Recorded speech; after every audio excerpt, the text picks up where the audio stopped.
Sunday, everybody. What's up? Sheba, Ashley. Haven't seen you in a while, Ashley. How have you been? Missed ya. Jen, Peyton, what's up? Oh, really? Huh, I'll have to watch it. I still have to watch the Murdoch special. I still haven't watched that. I gotta watch it. Awesome showed me. Wait, I sent you an email last week of a clip of one of your past lives.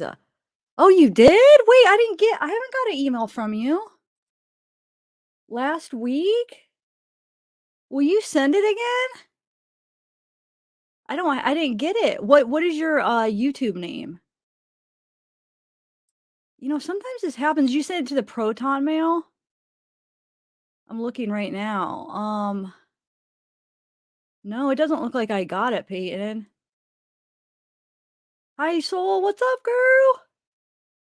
Yeah, I don't see it. Send it again, though. Now you got me curious. Is it under Peyton? No. Huh. Miss, what's up? Pink Diamond. Yeah, now you got me really curious on it. Hey, Tex, what's up? Wait, where? Oh, there you go. Hi. So how many? This okay? To be honest, though, this this document is quite boring, guys. So I broke it down. I spent all day yesterday just I made like an outline on my just like on a document where I just basically like picked like the highlights and like made a document out of it because it is so repetitive and boring. There's a few kind of interesting parts, but it's not. And the thing is I think everybody jumped the gun and they misread it. Like, and I don't blame them. I jumped the gun sometimes too when like a new document comes out and you want to like go over it with the people and you misunderstand it. But so many people are like, "They found the knife," or "Look at this connection," when it really doesn't tell you too much, guys. I'm hoping they did. They were looking for all these connections between, like, Tinder and, um, like, their iCloud accounts. I mean, you could tell they're looking for the connections, but it doesn't show if they found them. You know what I'm saying? So I don't know. I mean, we'll go through it all, but did they find it? I don't know. This document doesn't say what they found. They just showed what they got, basically, what they searched. Not what the results were of the search, which kinda sucks. But I guess we'll have to wait for the trial for that. But it kinda does give you an idea of, like, what they looked at, so that's kinda cool. There's a few things that kinda, it makes me curious on who else they were looking at, because there's, like, a couple different like, there's a Verizon and a T-Mobile phone that they were looking for GPS coordinates at that time of the murder. So are they looking at somebody else? That part, it could be kinda interesting. Were they looking at somebody else's phone? But they could have been looking at when it first started and they're investigating, they could have been looking at multiple people's like, they could have had a couple different ideas, like, "Okay, let's look into this person, let's look into that person, let's look into the boyfriend's phone and see where he was at." So they could have looked into those phones and then found nothing, and then it came back to Brian, you know what I'm saying? So that could be what we're seeing in some of this, because 'cause I'm sure they did look at what's his name? Oh my god, I can't even think of his Kaylee's ex. Um, wow, I'm drawing a blank now, but I'm sure they did look at his GPS to make sure, because they have to go to the people closest to them, so I'm sure they "Oh, Dragonfly, hey!" So I'm sure they did, and then, they didn't find anything. So I think that's probably what we're seeing in some of this, because all we're seeing is, like, kind of their investigation of what they searched, right? They said that's what I'm getting from it. So everything that they kinda searched that they thought was important. But I could be wrong. Maybe we'll find out like that. Do we know if Brian's was T-Mobile or Verizon? I'll have to go back through shoot, what was it now? I'll go back through the, David, hold on, I'm trying to think if it says it gives the last 4 of his phone number in it. Does it say what company? Does anybody know real quick? No, Jake, not Jagger Dom.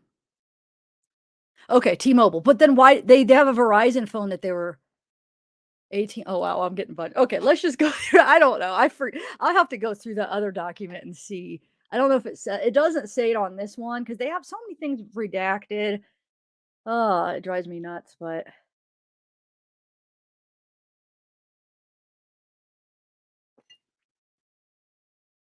okay, so T-Mobile. I don't know. Hold on. Let me find that document. The the first one where it talks about his phone. Maybe it does say, because that actually would be interesting to know as going through this, so we could figure out which phone is his when they're looking through. Because like there's a part where they're looking at the GPS coordinates and they look at a Verizon phone at GPS coordinates and at a T-Mobile phone for the time at like 3 a.m. to 5 a.m. on November 13th. So it makes me wonder if who else's phone that they were looking at. Hold on, let me find the original arrest affidavit for Brian. Hold on.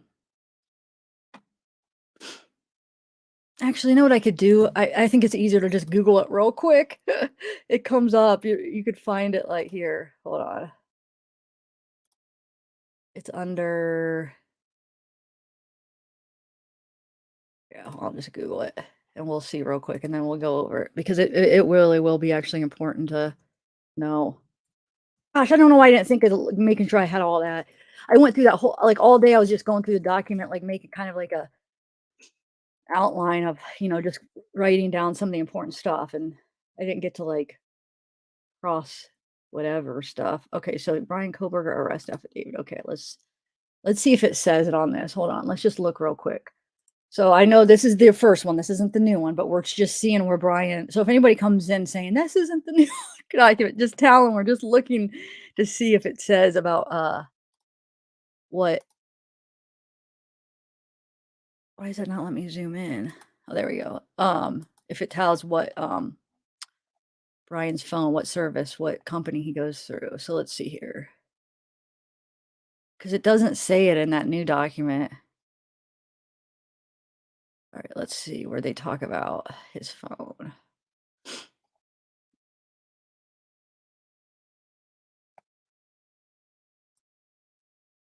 Hey, VMath, what's up? Hey, Dom. All right.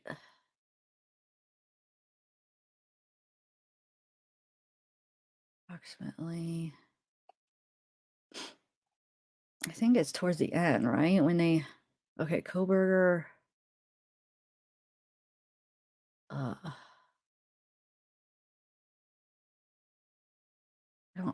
do I feel like it's not going to tell us?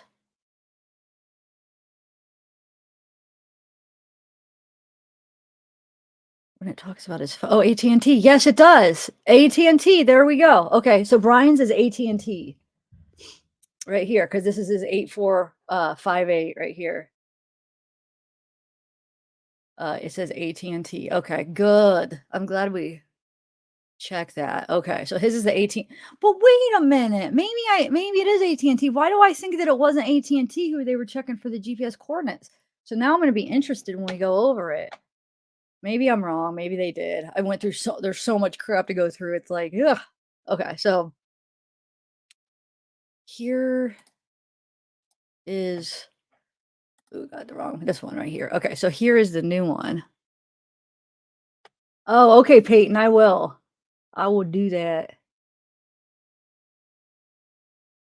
Yeah. I don't know, Dom. We might read it tonight.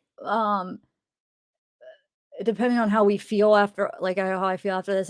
So possibly, if we do, it'll be 9 tonight. If not, we'll do it for sure, like the beginning of this week, because we're gonna finish her up probably. But okay, so now you guys saw that it said AT&T, right? So if anybody comes in saying no, it's not, it definitely said AT&T, unless if they're wrong. But on the affidavit, the arrest affidavit, it said Brian's phone is AT&T. Okay. So actually, let me bring up. So what I did here, can you read that? This is basically everything, like everything all summed up of what this document is. I will. No, Peyton, I'm definitely gonna look at it. You got me curious. But wait, are you saying it's something that I should see for this video, like for this live, that I need to see it before the live, or no?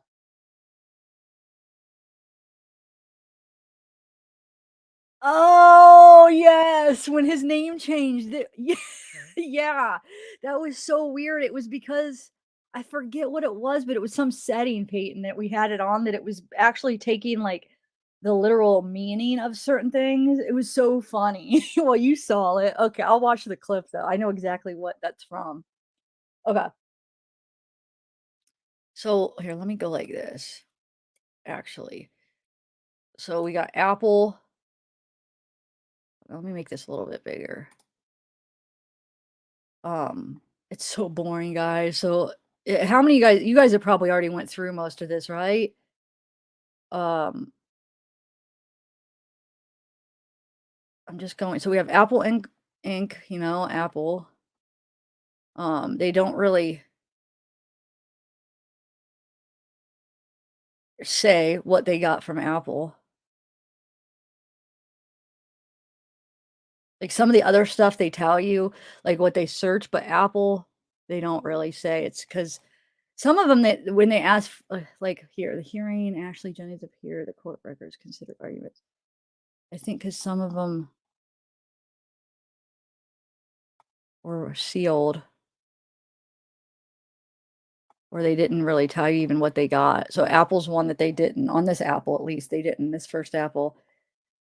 So there's nothing really. And then here's AT&T.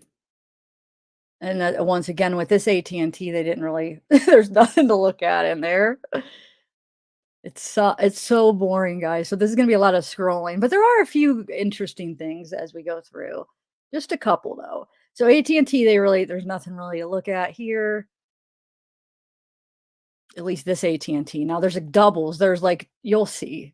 It'll come up again. So this is the Corday Aline, whatever. I'm probably saying that wrong. Police Forensic Lab, which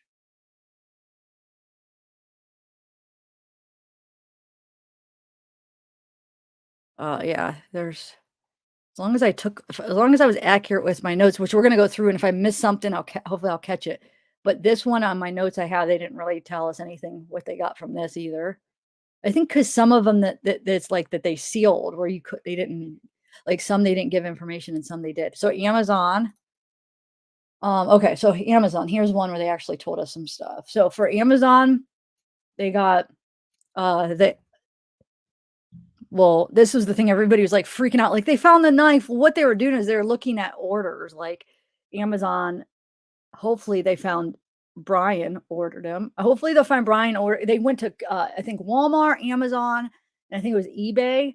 I might be missing a one, but they went and they looked at like order history to see, which I'm guessing what they're trying to see is if Brian or who, like I think at the beginning of the investigation where they maybe didn't have a suspect right away, maybe they were looking to see like who ordered these knives because not they probably don't sell a ton of these knives, right? So to see like you can make a connection who ordered a knife in the last year. So what they were looking for January 1st, 2022 to present. Who ordered it in the last year that maybe has some connection to the girls. And so I don't know when they ended up coming to Brian, which I mean, it does look like in November that they did catch on that it was, that they were looking at Brian because the surveillance video and stuff. But so then they could see, did he order a knife? Amazon, eBay, Walmart, all the places that sell these knives that they checked. So they checked the fighting knife, the sheath, with the logo. So they checked. That's just all what this is. So that's kind of interesting. I mean, hopefully they found something. If they found a link that he ordered this knife within the last year, then that's huge, right? So hopefully they found something in their searches, but they don't tell us. That's the thing. They don't. So, it's not like this is saying they found the weapon. No, they're just looking to see who bought it. Hold on. What? Yeah. Okay. I will. Okay, so the next thing is yeah, so they were looking from January 1st to 2022 to present, right? Amazon related sales to the following items.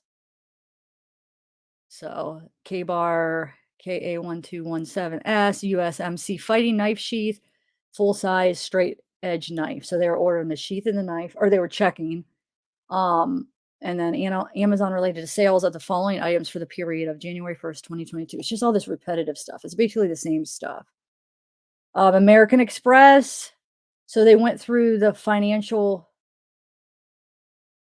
Oh, that one just says property. That's right. Some of them they say financial. Hold on, what page was that on? So that's page 38. Hold on.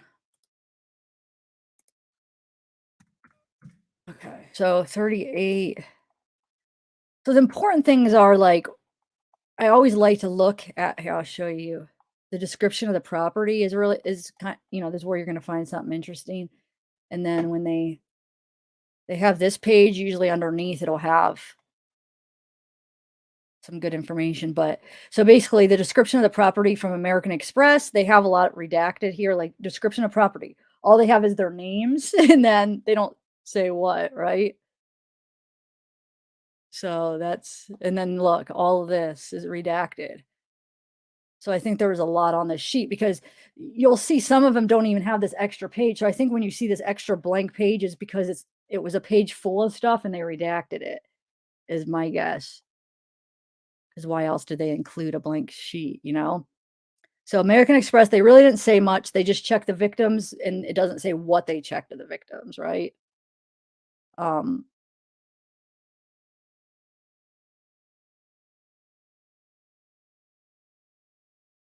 you know what I didn't? Oh yeah, here's this. Okay, so this is American Express. Hold on, let me see. Okay, so yeah, I even wrote a lot of redacted things. That's what I was just talking about. So actually, they do have a little bit more from American Express. So surveillance video images for some of the transactions from September 1st, 2022 to present, and the name control of Ethan, Maddie, Xana, and Kaylee. So surveillance video images, and this is like with American Express. So I'm not sure. That is kind of weird to me. American Express, and they're looking for. So basically says the probable cause to believe the property referred to and sought in upon said premises consists of information related to the crime of the homicide to include all records, documents. Records and documents mean any and all tangible forms of expression in your possession, custody, or control, any language format, blah, blah, blah. Okay. Writings, papers, tape recordings, electronic video, audio recordings, video surveillance, microform, electromagnetic recordings, optical recordings, electronic files, or records, photographs, drafts, finished versions, original copies, however created, produced, or stored. So that was from the American Express. And then we got Apple. So here's another Apple that actually has some stuff. The next one is 58.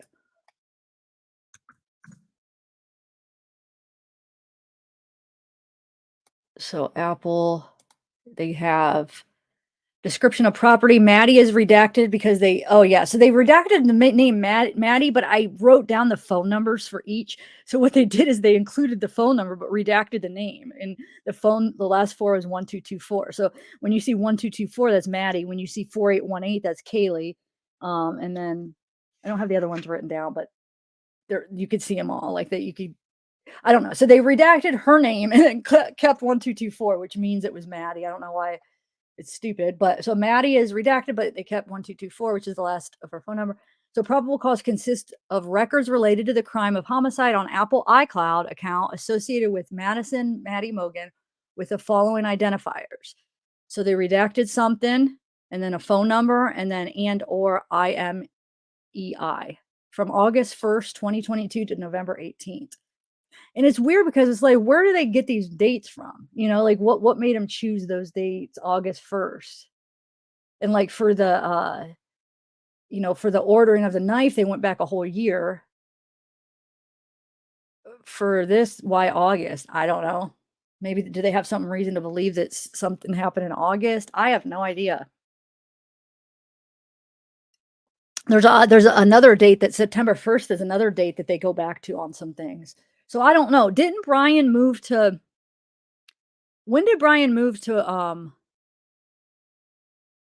Washington? Did I hear June 1st? Is that correct, guys? June 1st, right? Remind me. I'm pretty sure June 1st, but still then, why wouldn't that be it? I mean, there is some dates to this June 1st, but why? Anyway, so description of property redacted. Oh, so Xana's is 1278. Let me write this down just so I have that. So I have everybody's. Xana's is 1278. Okay. And then Ethan's is 1841. Okay. So Xana's name. So they redacted her name, but they kept 1278, which is her number. Probable cause consists of records related to the crime of homicide on the Apple iCloud account associated with Xana. So the iCloud account, they checked Maddie's, they checked Xana's, they checked Ethan's, and it not Kaylee's for some reason. And I know it could be because I remember hearing that when this all happened that Kaylee's sister got into her phone, right? And I don't know if it's because they just like gave them all their information, like they gave them, maybe I'm guessing the reason her phone isn't on some of these is maybe they gave them permission. It gave all the passwords. They gave the cops permission to go through it. They didn't have to warrant. They didn't have to like get a warrant to get into the stuff. You know what I'm saying? So they didn't need to figure out like to get the passwords or whatever. If the family just like went along with it and was like, here's the passwords, they might not have needed to go about it this way to get a warrant to get into her phone. So that's the only thing I could guess why her phone isn't on some of these. What do you guys think? It has to be because I mean, why would everybody else's and not hers? And I know some people were saying, oh, I heard some people thinking that maybe he took her phone, but no, remember the sister had her phone, I thought. Didn't the sister have her phone and said she got into it? And that's how we know about some of those text messages ahead of time with what's his name, Jake and stuff. Remember, that's how we knew that they called. I thought that all came from her sister because she got her phone, right? So I think, oh, unless if it was Android. Oh, yeah, maybe. You're right. You're right. Yeah, it could be.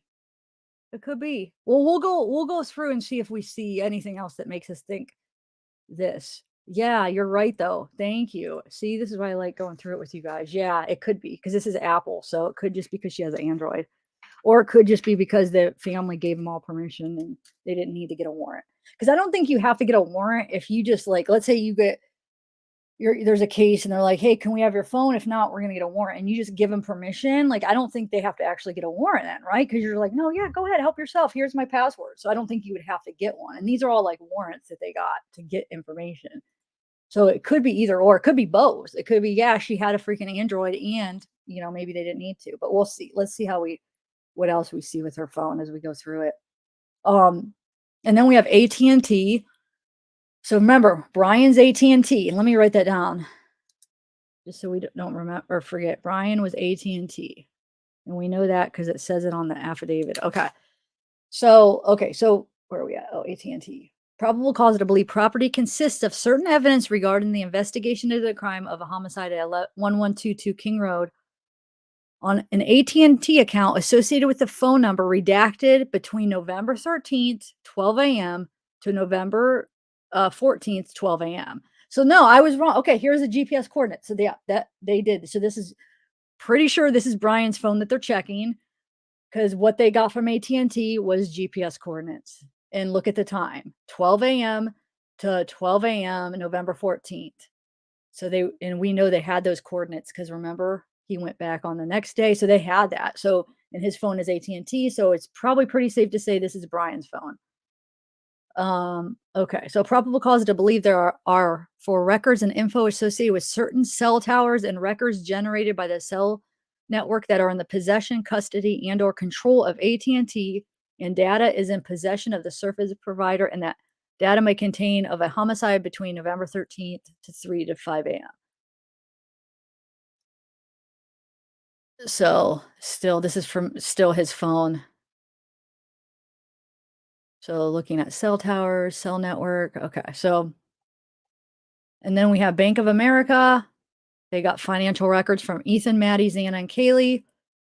And then they got financial records from 3 other people with their names redacted. Don't know who they are. I have no idea even who to guess. It's interesting. What do you guys think? Any guesses on that? And for all the banks, there's always 3 names redacted for financial records. So it's these same 3 other people that they're checking. I have no idea who to guess. I mean, what any guesses, guys?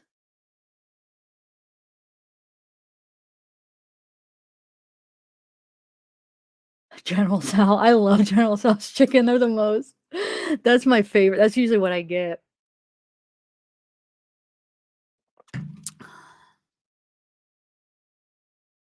Oh, maybe. Yeah, I don't know if he had a bank at, Bank of America. So, yeah. So what they got at the bank is they got records and docs, writings, papers, tape recordings, electronic video, audio recordings, video surveillance, microform, electromagnetic recordings, optical recordings, electronic files or records, photographs, drafts, finished versions, originals, and copies. Video surveillance images pertaining to account transactions from September 1st, 2022 to present in the name of Ethan, Maddie, Xana, and Kaylee. So they were looking at like surveillance, like it just doesn't make sense to me. Like, so they're looking at like surveillance when they would make transactions, and then also like the like other information, papers, tape recordings, records, docs, but from September 1st. So why September 1st? Like what would it confuses me to think that they thought that okay, we need the surveillance when they go in and make transactions. We need like the docs for their financial records from September 1st. Like, do they think that like they paid somebody something or they went there with somebody? You know what I'm saying? It's weird. I don't get it. I'm sure they have a reason for it. Can you guys fill me in on like what do you guys think what they were looking for this? Oh, bye, Dom. You leaving? Hey, for the record. So any ideas what you guys think possibly that they were gonna try to find for this from like these banks? Because you'll see a lot of banks. There's probably like 5 or 6 banks that they get the records for the victims, and then they get the 3, and then these are some of the records they're getting. So it's just weird. It's like, what did they think like went on at the bank?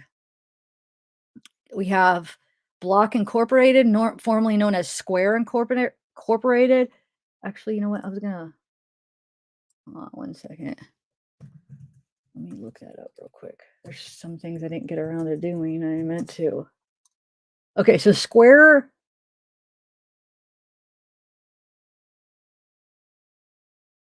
Incorporated it provides merchants with a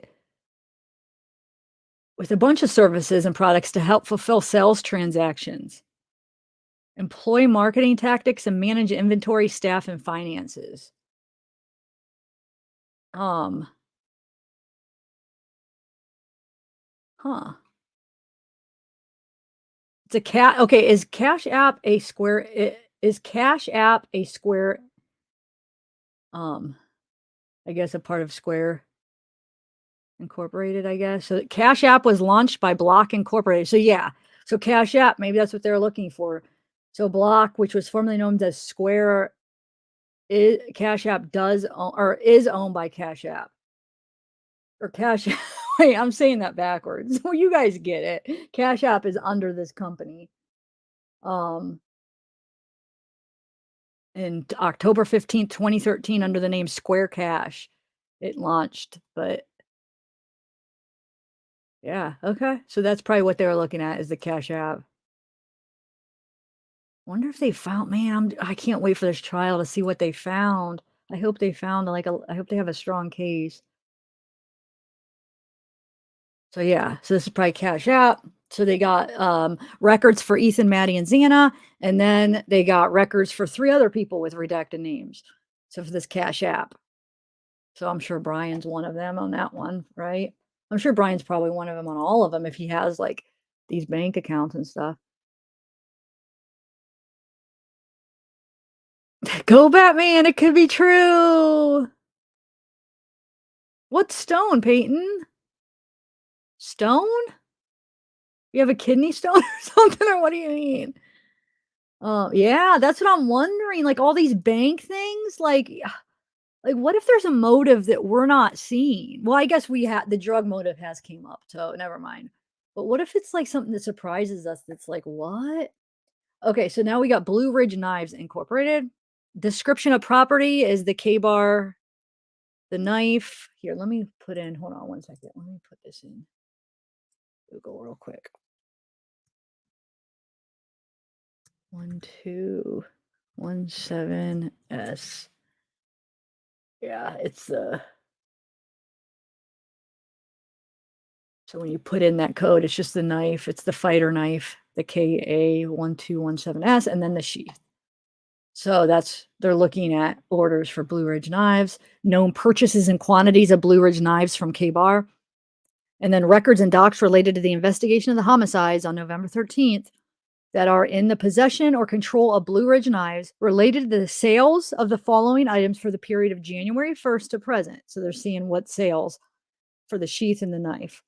Known purchases and quantities of Blue Ridge Knives from K-Bar include on or about 3/8/22, the purchase of 360 units, 6/24/22, the purchase of 480 units.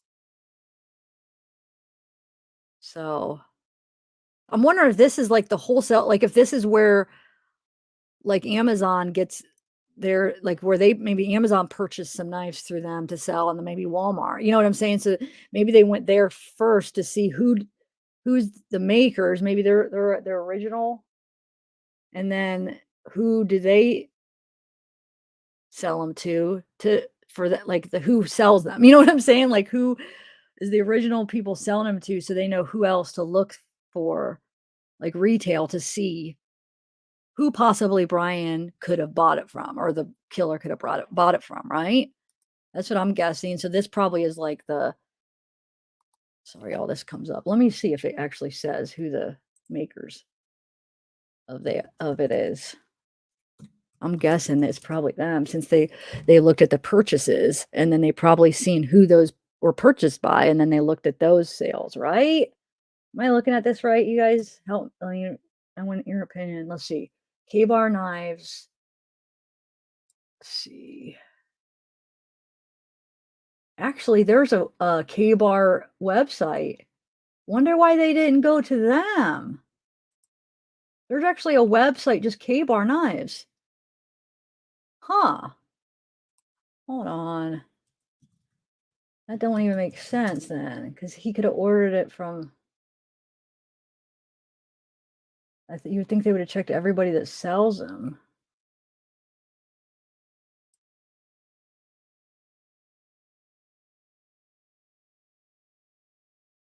Who makes K-bar? Wow, guess guess where the manufacturing company who makes K-bar is? What state? Pennsylvania. Huh.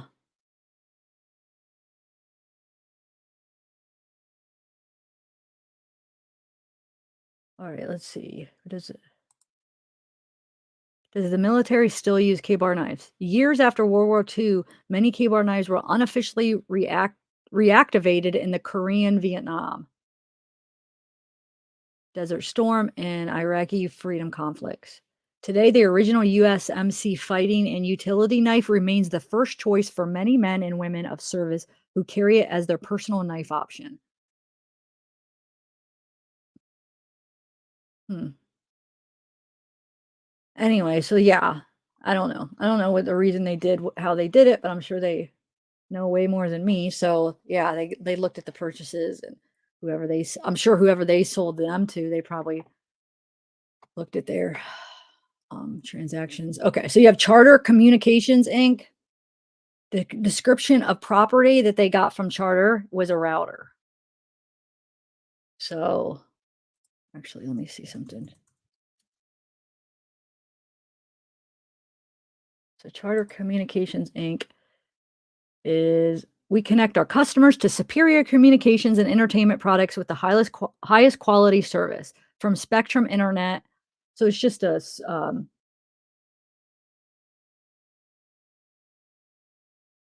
service provider.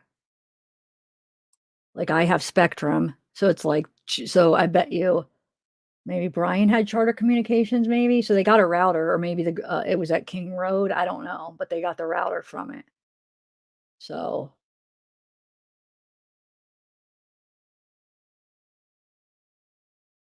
yeah.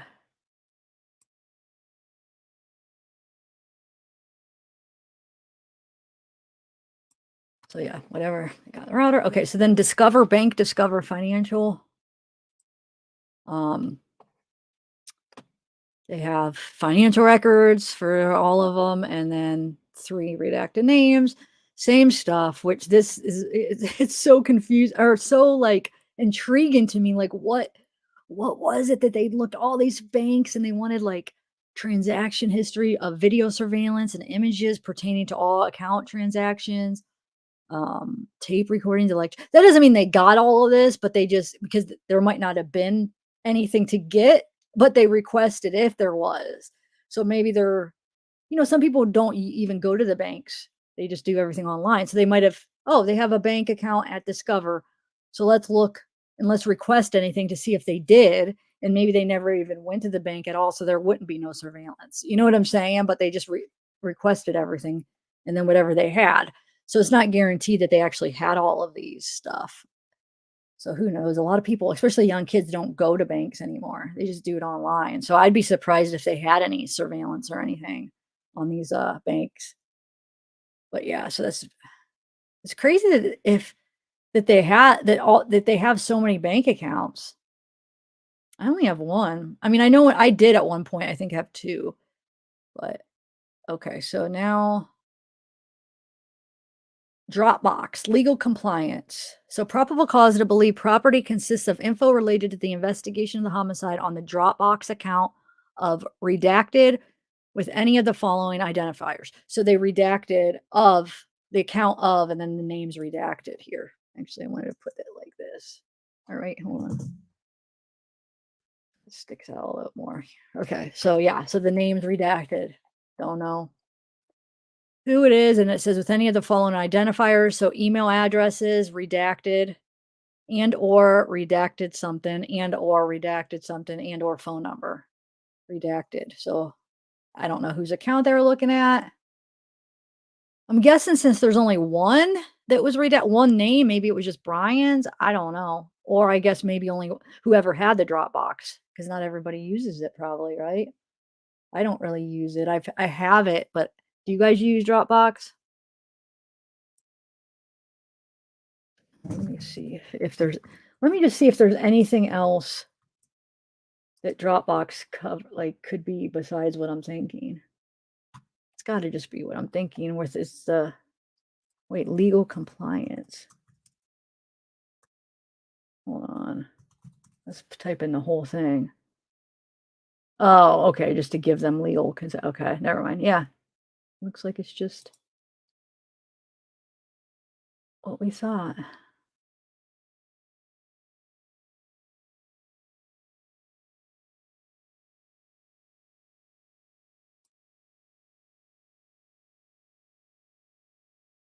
Anyway, okay, so next we have eBay.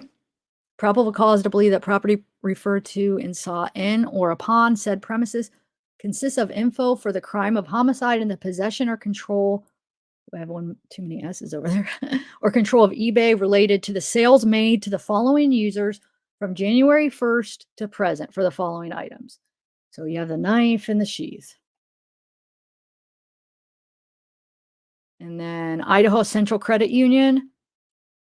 Description of property is financial records for Ethan, Maddie, Xana, and Kaylee, and then the 3 redacted, and then same stuff again, looking for the same stuff. Then you have Idaho Department of Labor. Description of property, same stuff, the financial records of all of them, and then 3 names redacted, and the same. They're getting a warrant for the same stuff, like the same documents and surveillance and everything. And then Numerica Credit Union, same thing again. Potlatch number 1 Financial Credit Union, same thing. So saying it's quite boring, and it's for so the thing is from September 1st to 20 to present. So hold on a second. Was all of those September 1st? Why do I think some of them were? Let me just see something. All of the banks. Yeah, I guess all the banks were September 1st. So why that date? I mean, sure they have some reason to believe that date's when they only need to go back that far. So then you have Umpqua Bank, and I'm probably saying that wrong. I've never heard of it, but it's an Idaho bank. Um, uh, yeah, I forgot to tell you. This one was Idaho too, the potlatch. So yeah, same thing. Financial records, same thing. Wells Fargo is in Idaho, same thing. The financial records, and it's like there's always those three that are redacted. And then State of Idaho versus Brian Koberger. So here, Ann Taylor conflict of interest explained. So she explains that her representation of Miss Coronado. So we'll read that here. Wait, what page was that on? That's kind of interesting. Just her explaining why basically there isn't a conflict of interest with her representing Brian. So we'll read that real quick. Oh, on the wrong one. Okay. So I think I'll have to read all that. I think I could start. That too is here. It was a type of hearing, minute entry. Attorney is Ashley Jennings. Attorney for plaintiff, attorney for defendant is Ann Taylor, and others present, Brian. January 27th is the next. Or no. Wow. Oh my God, we are in 2023. No, that was from January 27th. Okay, so here's what it says. Let me make it a little bit bigger here. It says court stated that this is the time set for the status conference. Court stated that this is a sealed recording of the proceeding, and the minutes will be sealed in the court file. Court stated that the purpose of this hearing is to ensure the defendant is fully advised of his right to counsel and any potential conflict Ms. Taylor may have. I'll make this one more bigger. Okay, there we go. Court further stated that the court recently met with Ms. Jennings and Ms. Taylor, and it was determined that it would be prudent to have this hearing. Court stated that Ms. Taylor is the appointed public defender for Kootenai County, and that Ms. Taylor's name is on nearly all letterhead for the Kootenai County Public Defender's Office, whether she is the acting attorney or not. Well, that went out. You guys still there? I think I just lost the internet. Can you see me? I want to make sure before I read that. Oh, thanks for joining, Go Batman. Yay! And thank you, Liv. Is there stuff to go over the Kylie case, Liv? Fill me in, email me if there's some stuff to go over. I'll check it out. Okay, you can see me. Okay, I'll continue.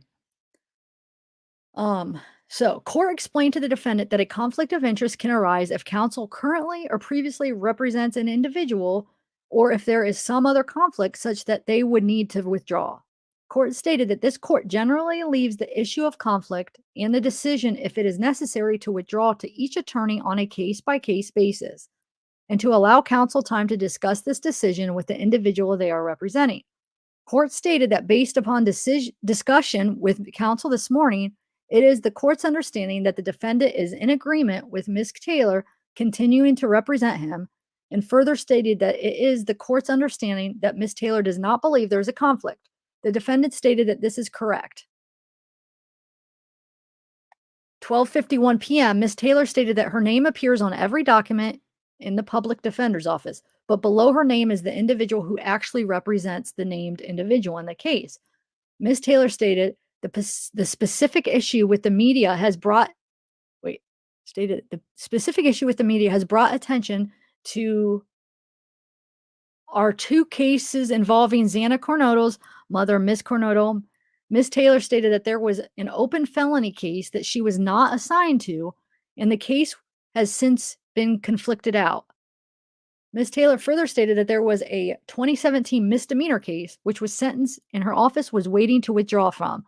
Ms. Taylor stated that the public defender who represented Ms. Coronado in that matter was blank, who left the PD's office in September or October. Ms. Taylor stated that her practice is to transfer all cases that are pending withdrawal or have a bench warrant issued to her. Ms. Taylor stated that the 2017 case was assigned to her on October 20th, and from October 20th until the date that she withdrew, Ms. Taylor stated that she had no contact or relationship with Ms. Coronado and has not met her or provided any legal advice. Ms. Taylor stated that the most of what the media is reporting on regarding the Kootenai County case is untrue. Ms. Taylor stated that she has spoken with Bill Thompson and Ashley Jennings and explained the above situation to them. Ms. Taylor stated that she has spoken with blank at the ISB Bar Counsel's office, who conferred with blank, and all three do not believe that there is a conflict. So as long as the defendant is comfortable with her remaining on as counsel, Ms. Taylor stated that there is no other person that is connected to the two in this case. There's no other person that she is connected to in this case, and stated that Mr. Koberger is the only individual in this case to whom she owes a duty of advocacy and loyalty.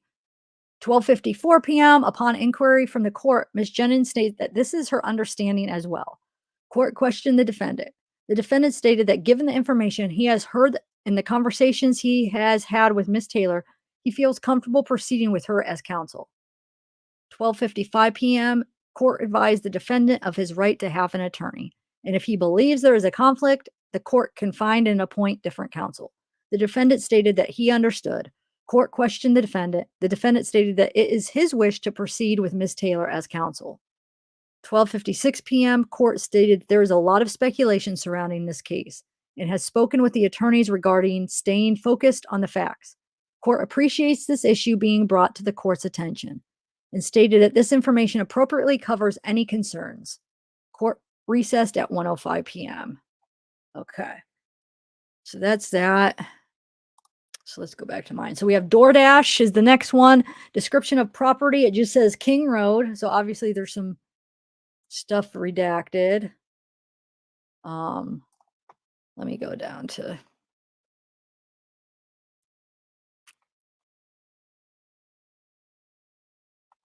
I just want to see how much was redacted. I forget.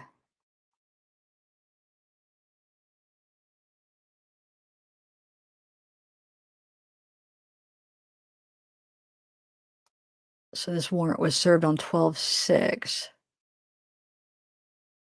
That's crazy that it was you would think that that would have been one of the first warrants that they would have got because, I mean, they knew the DoorDash got there.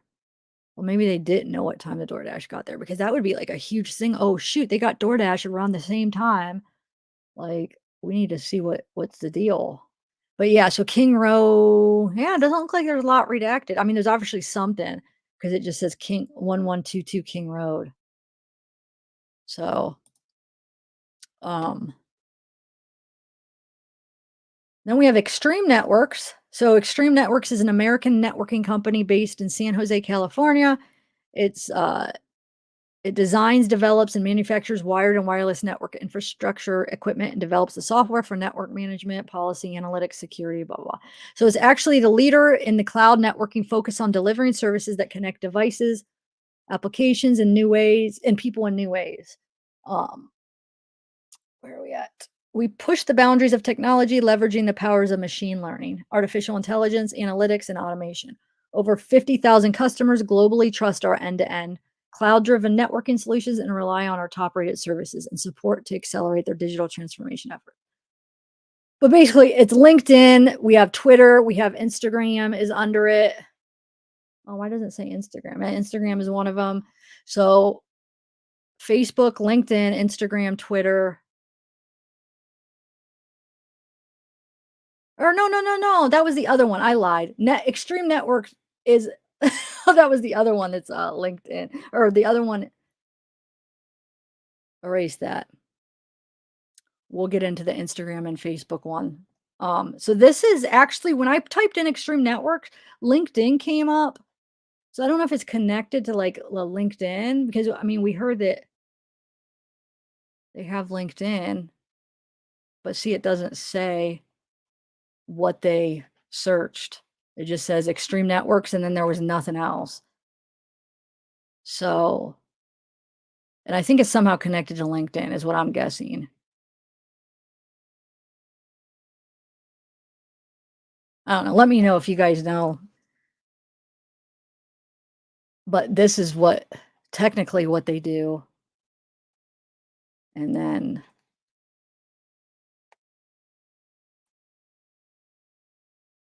so okay, so we had Google and or Google Payment Corp.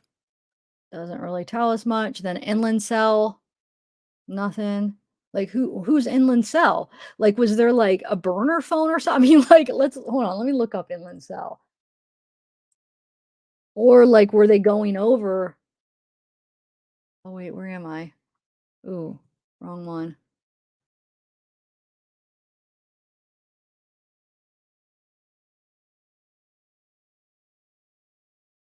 I'm on the wrong one here. Inland Cell. Or was it other people they were looking into, and that they found nothing? So Inland Cell, the latest devices from Inland Cell, we offer a full selection of the latest smartphones, tablets, feature phones, and Wi-Fi hotspots. Who owns Inland Cell? Owned by the Wise family of Rosalind Wash. Beginnings in Uniontown, issued 21 years ago, the license. Let's see. So yeah, it's the company provides mobile phone service in north central Idaho and southeastern Washington via a network of its own cell towers. It also has agreements with larger cell carriers such as Verizon that allow Inland Cell customers to use those towers when they travel. So I wonder, wait, where is my Inland Cell?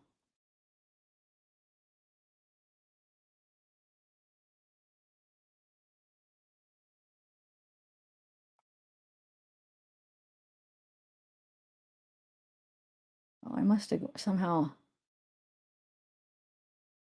Oh yeah, well, how did my it went way up. Where's Inland Cell? Right here. Okay. So yeah, it doesn't say Inland Cell 420. I don't think it has, unless if I missed it. Let's see if I don't think it has what it looked for. Let's see. Inland Cell.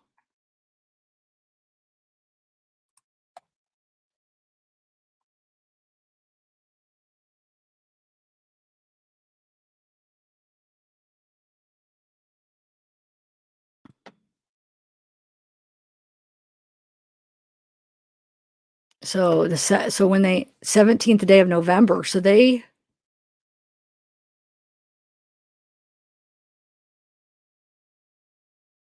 got that warrant soon, like a couple days after it. So they wow. Wonder whose phone. Oh, it's tower. Okay, so description of property. Ooh, I did miss this. Okay, I'm glad I did. Why did I have a feeling that I missed something on this one? Okay. So description of property, data records associated with blank, and then inland tower data dump. Huh. Interesting. Okay, let me actually add that. What page was that on?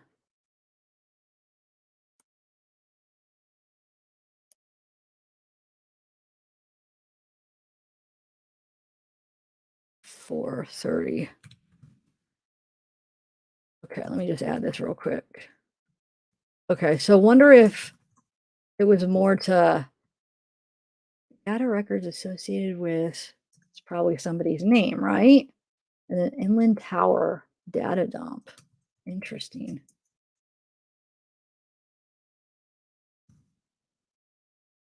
I'm sure that's redacted something. And then, sorry, I just have to that since I missed it. Okay. All right. So then next we have K-bar knife. Oh, there is a K-bar knives. There we go. Sorry, like there's so much on here that I forgot. I forget some of the stuff as until I go through it.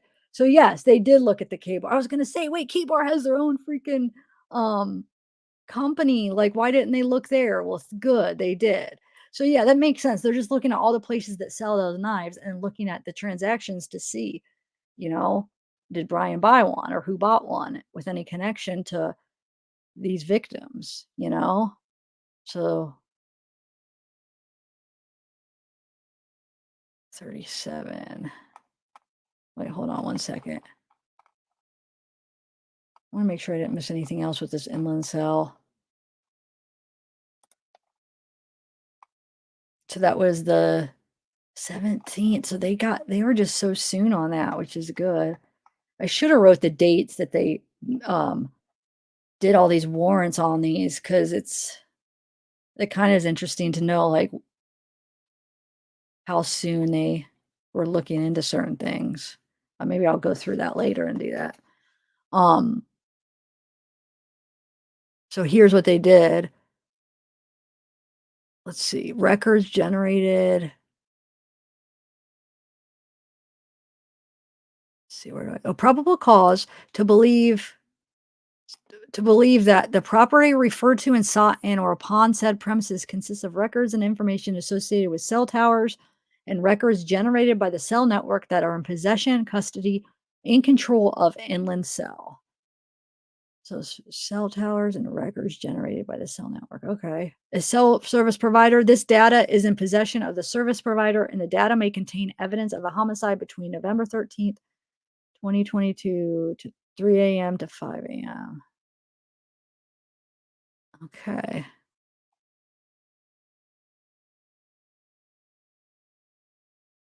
This just goes into the specifics of. Yeah. Okay. Well. So next we have the K-bar knives.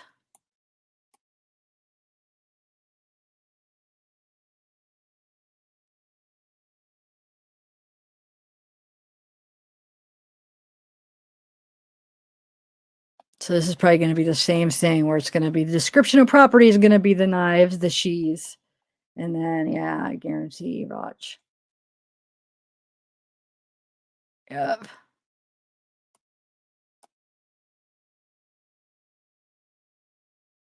Hang on, let me type in since those are a little bit different codes on some of those. I just want to see what they are. The 1218, I think, is 1218 serrated. Fighter serrated. Okay. And then 9128. 9128 is the Freedom Commemorative Iraqi Free. Actually, here, why don't I share where, so when I'm looking up other things, I could share it too. Hold on.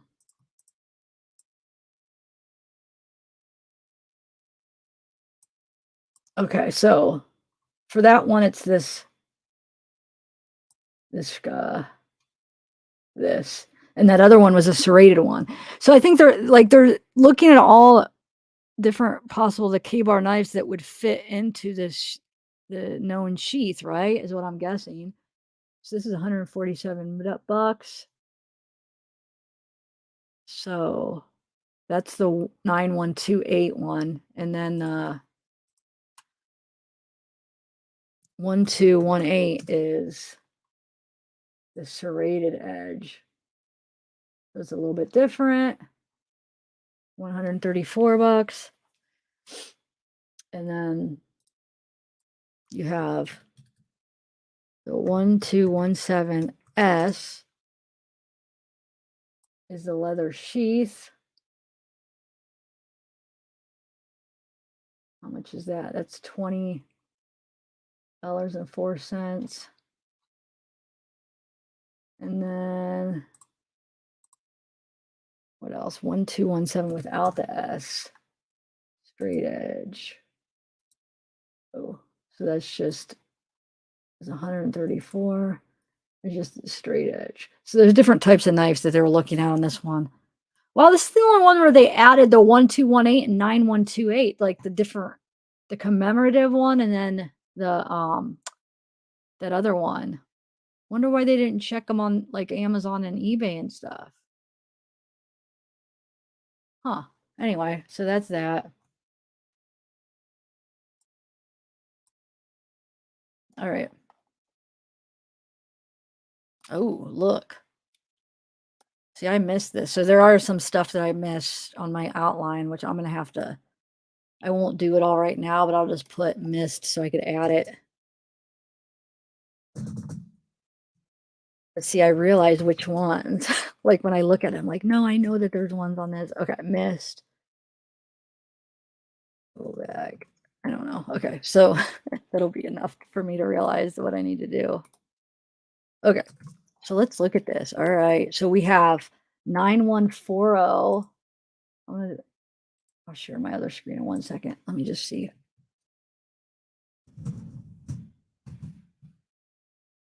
9140.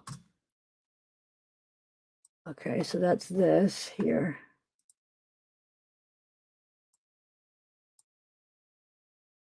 It's this $105. It's a Vietnam War knife with leather sheath, 7-inch.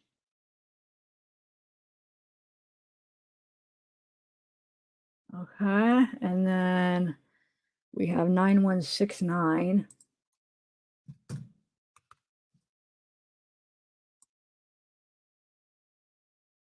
Enduring Freedom. So where did that say? Operation Enduring. $103. That, and then what? 9191.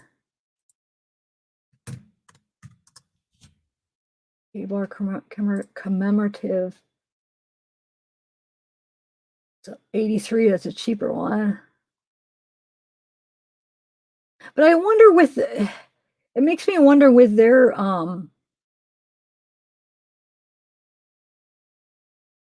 wounds, like they're however like with as far as like the serrated knife compared to not, wouldn't they be able to tell by by the stab wounds, you know what I'm saying? Or no? Was it just so like the way he did it was just so I don't even know what the right word for it is, but that you can't tell? Because you would think that they'd be able to tell if it's serrated or not. And then one of those that was in the description of property, it was serrated. The one up here. The what was it? 9128 or 1218? One of them. So yeah. Anyway, so that's that. And then it says distribution information regarding Blue Ridge knives. Distribution information regarding blank, blank, blank. So you have 245 where they have redacted of whatever distribution. But do you see they're actually going way back to like who makes them, who do they sell them to, who do they sell them to? So what are the possible places that the killer could have bought these from? Because they probably don't sell a whole ton of them, it looks like, but like within the year, so it looks like they got their bases covered for that. Now, the only problem they might run into is if Brian bought it off of somebody. But if that's the case, then that person should come forward, right? All right, so I have to add that. Oh, I didn't mean to do that. Okay.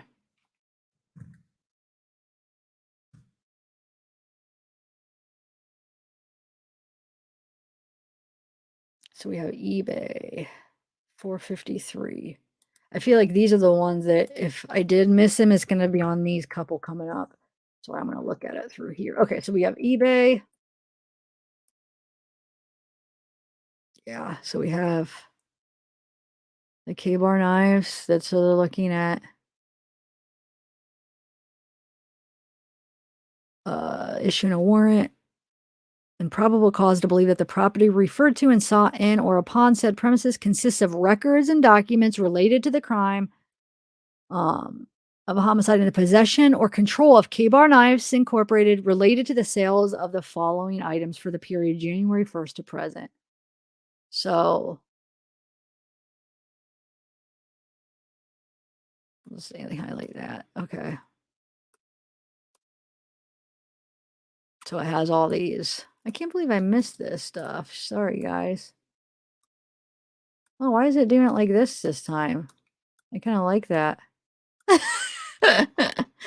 Yeah, it's the same stuff though, because oh shoot, see? And then sometimes it doesn't. It's so weird. Anyway.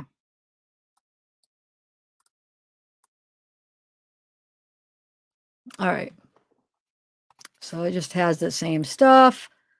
Um, and it also has is this hold on, this is eBay. And so look, it has that same stuff where it's this.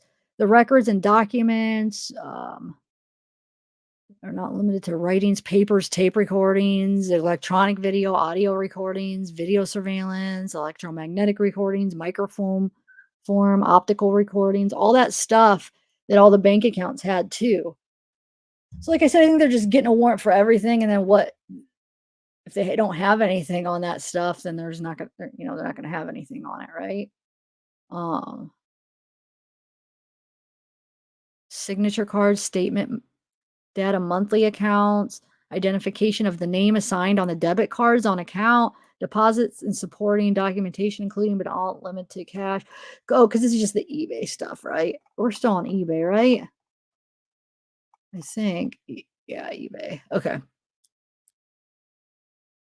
All right. Next we have Match Group is the Tinder records. So I'll see what I have written down and we'll go through it to make sure I didn't miss anything. So we have Kaylee warrant for Tinder January 1st, 2021, which that isn't just last January.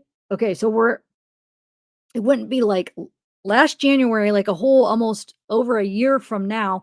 That's 2022. So it was the whole year before that. So you're looking at 2 years of records for Tinder. And then Maddie too. Yeah. So they went back pretty far. And then Brian. There's probable cause to believe that the property consists of info related to the investigation of the homicide, June 1st, 2022 to present.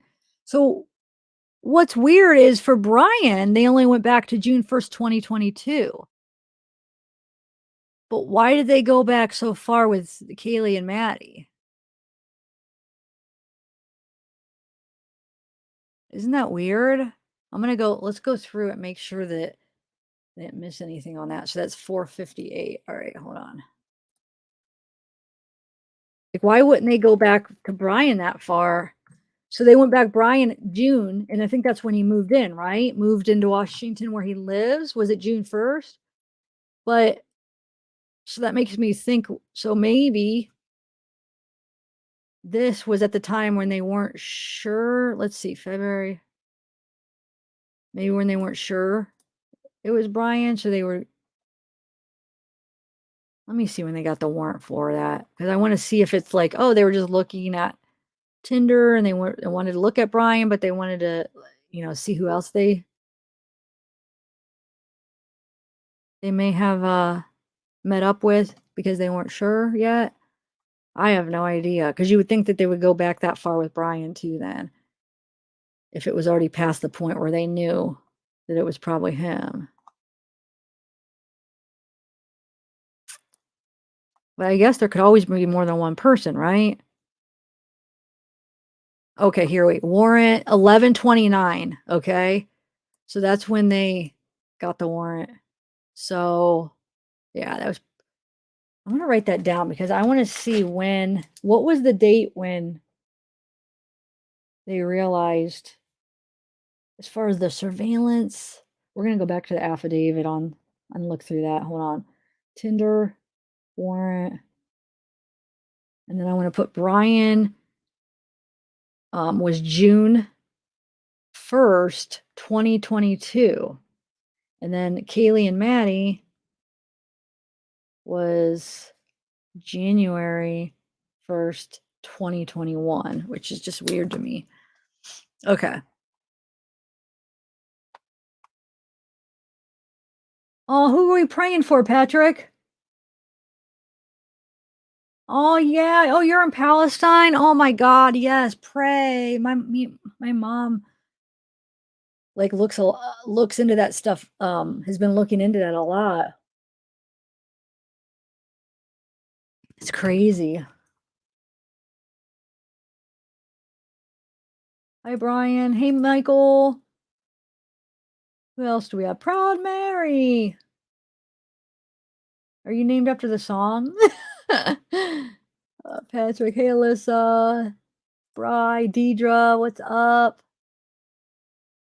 A big heart? I don't know. Are you guys seeing a big heart? High crimes have consequences. What's up? Michael, it's 11/22/22.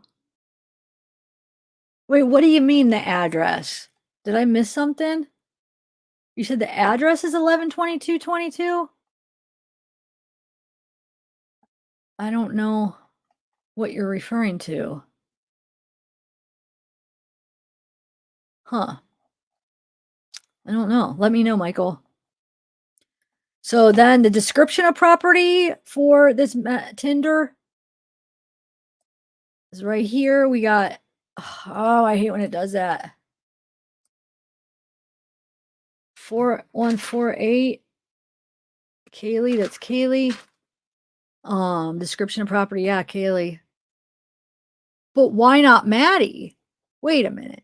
So if Matt, okay, we just saw that they got Maddie, Brian, and Kaylee's Tinder information. So why aren't they in the description of property? Or are they redacted? And if they're redacted, that doesn't, I mean, why would they be redacted and Kaylee not?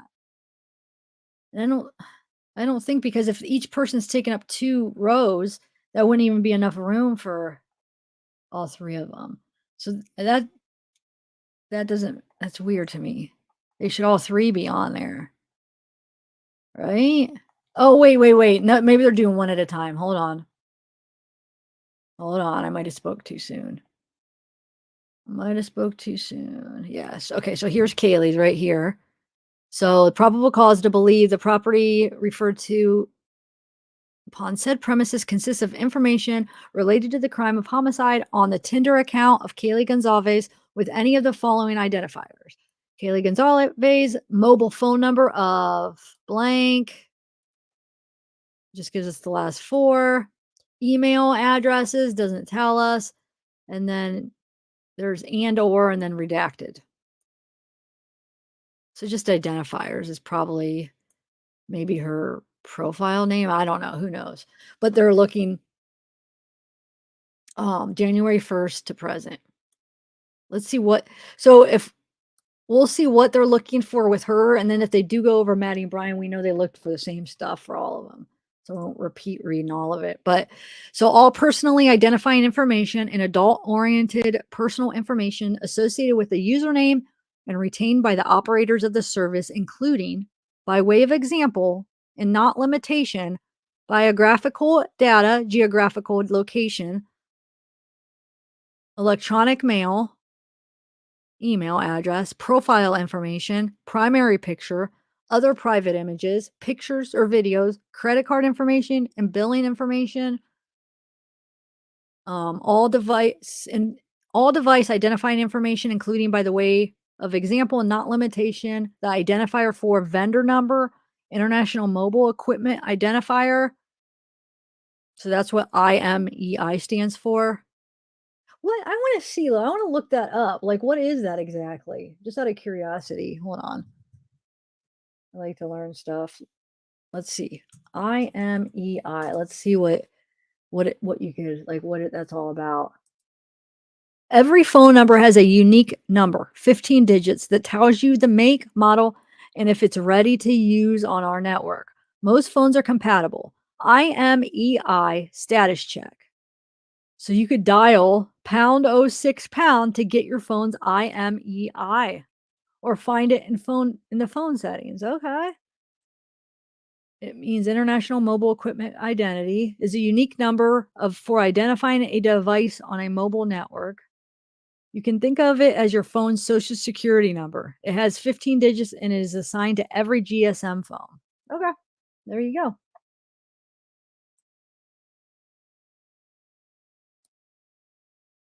All right. So where are we at here? I'll make this a little bigger. I didn't realize how small it actually was. All right. So next we have, so an email, and instant message conversations. This shall include the content of all messages and all associated electronic files transmitted, including by the way of example and not limitation to images, videos, and audio files. All geolocation data, including by the way of example but not limitation, cell site location, global positioning system GPS data, and Wi Fi access point data.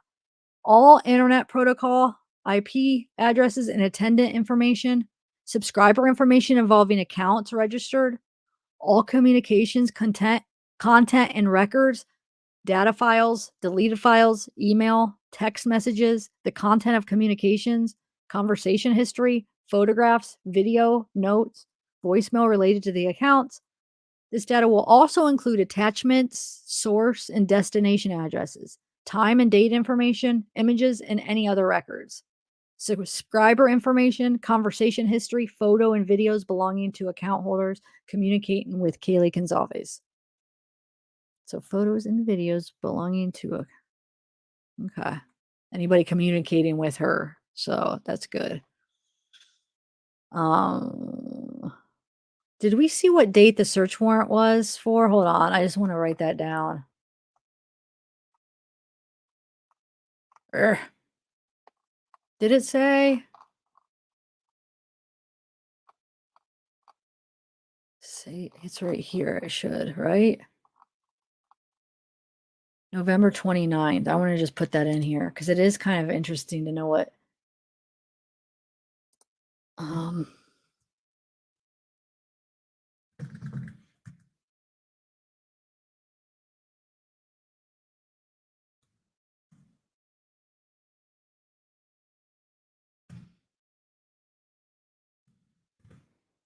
okay.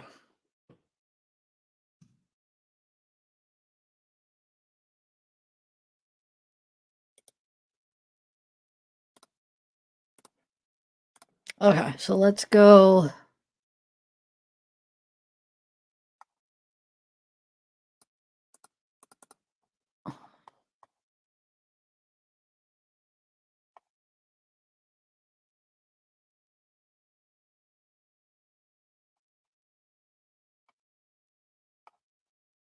Hopefully they have the other ones listed out, Maddie and Brian, right?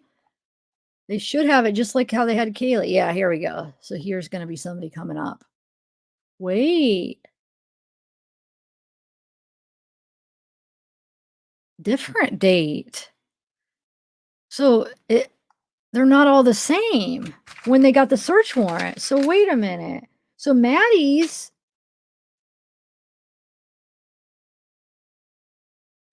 was December 6th? Wonder why it would be different. Yeah. Okay, hold on. I have to make sure I clarify who's who and what date. So Maddie's they got December 26th. Or wait. Hold on. It wasn't 26th. Yeah, December 6th. Okay. That's interesting. Why they got Kaylee's before. Huh. December 6th. Okay. And then this would be for Kaylee's. Okay. Okay. Well, let's see when they got Brian's.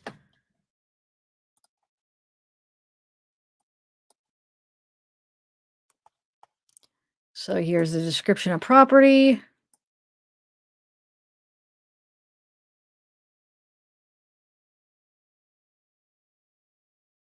And it's going to be the same stuff I read that, that they were looking for on Kaylee's. And then let's see what Brian's.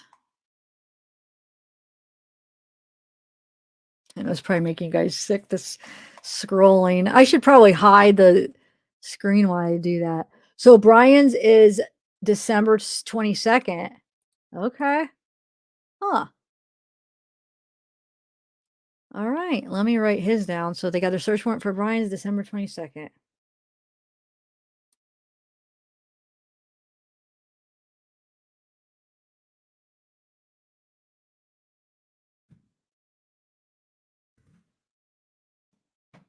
Interesting. So they got Kaylee's first, then decided, hey, we need Maddie's, and then, hey, we need Brian's. Okay. Well,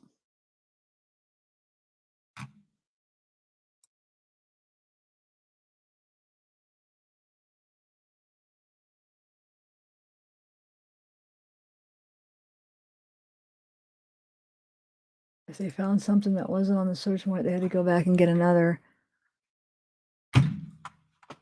Well, but I mean, this is specific for the name, so it almost sounds like they got one name and then I don't know if that pertains to look, now they have this redacted, which we know this is Brian's stuff, right? Like this is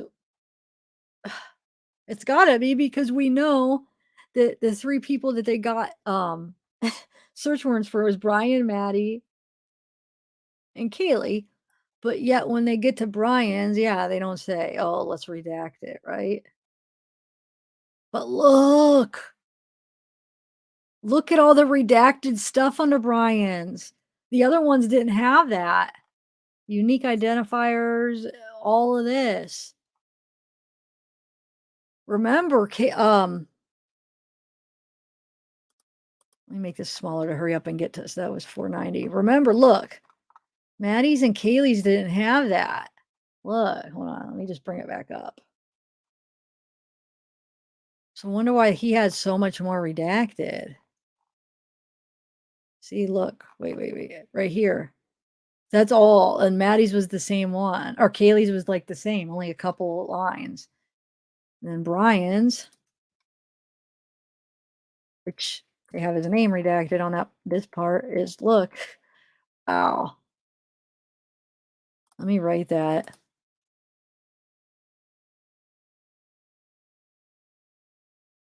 Wait, that was under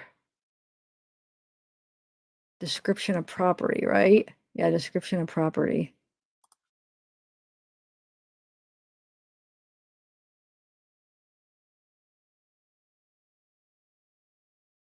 A whole bunch of redacted stuff. Oh, all right. So this is what I was this is when I was talking about extreme. It was Meta Platforms that owns Facebook, Instagram, WhatsApp, Oculus, VR. So that's what I was thinking of. So Extreme, I think, is connected to LinkedIn, and then Meta Platforms is owned by Mark Zuckerberg. You have Facebook, Instagram, WhatsApp, Oculus, VR. Okay. So, but let's see here. Let's just go through the rest of this. Let's see if there's anything different on what they were searching for on Brian's. So,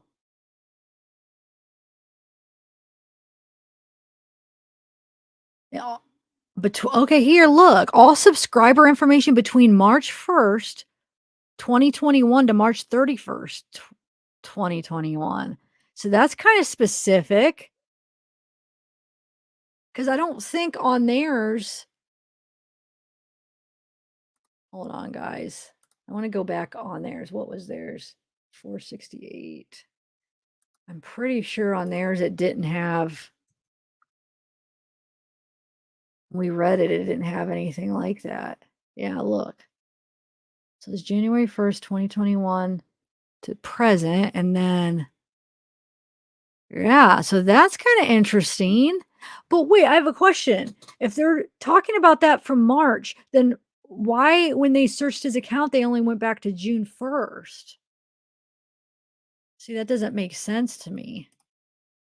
Hold on, Maddie is 481. Just want to see if hers said it and I missed. I don't think so. No, okay. Yeah, hers doesn't. Okay, so let's go back to Ryan's now. Just wanted to make sure I didn't miss. Hold on.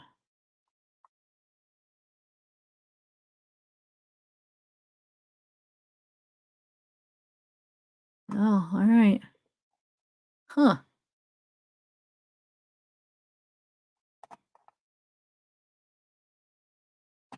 23. So we have 22nd day description. all of that. And then we have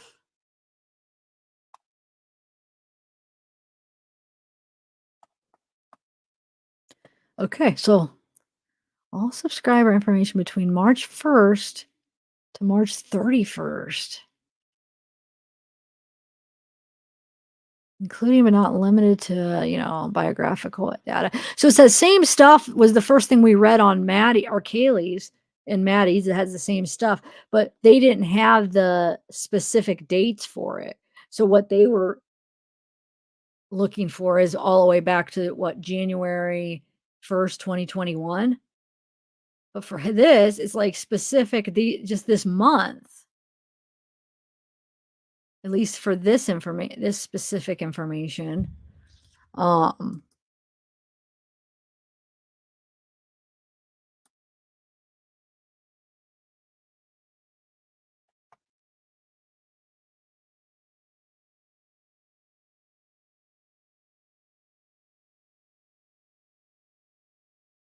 I have to write it down, guys. Sorry.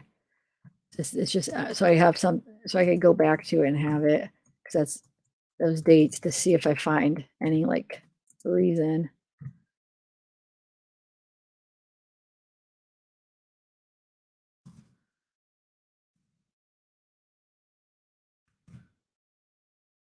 Twenty 21. So just a month. Interesting, interesting. All right. Let's see what else we got. And then look. So it says geographical location, username, number associated with electronic mail, address, profile information, primary picture, private images, pictures, videos, credit card information, billing and information for the following UID accounts.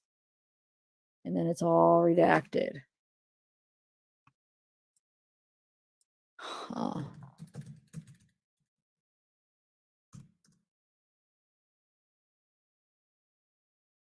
What is a UID account though? Do you know? I'm looking it up right now. UID account. This says associated with each username is a user identification number. The UID number identifies the username to any system on which the user attempts to log in. Username to any system on which the user attempts to log in. And the UID number is usually used by systems to identify the owners of files and directories. Okay. All right.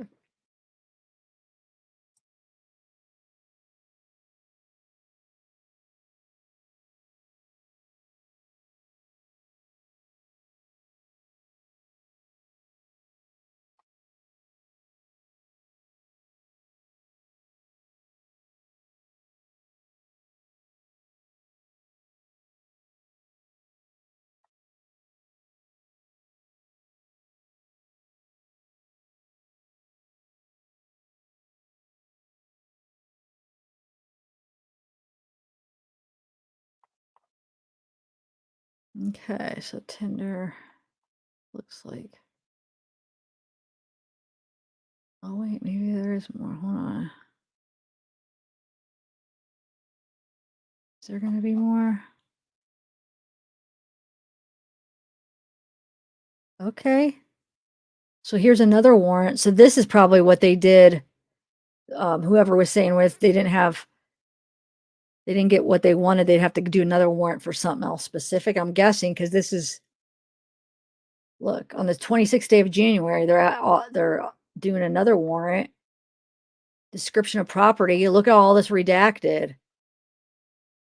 All right, hold on. So this is this January 26th.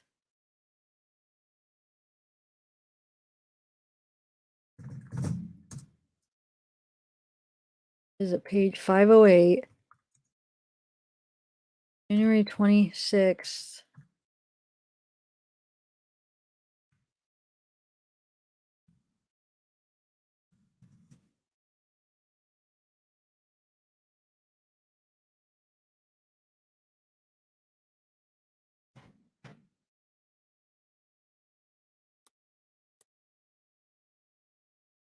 Let's do it like that. Okay, so and all of this. What was IME again? Oh, International Mobile Equipment Identity. Oh, for your phone that has like a social security number for your phone. That's right. Isn't that what that was? It's a good way to remember it, right?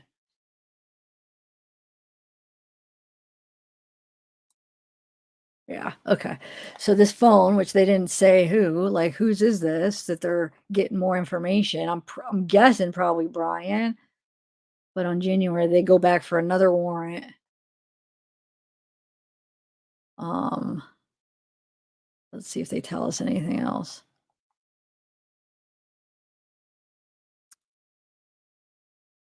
Okay, look, it says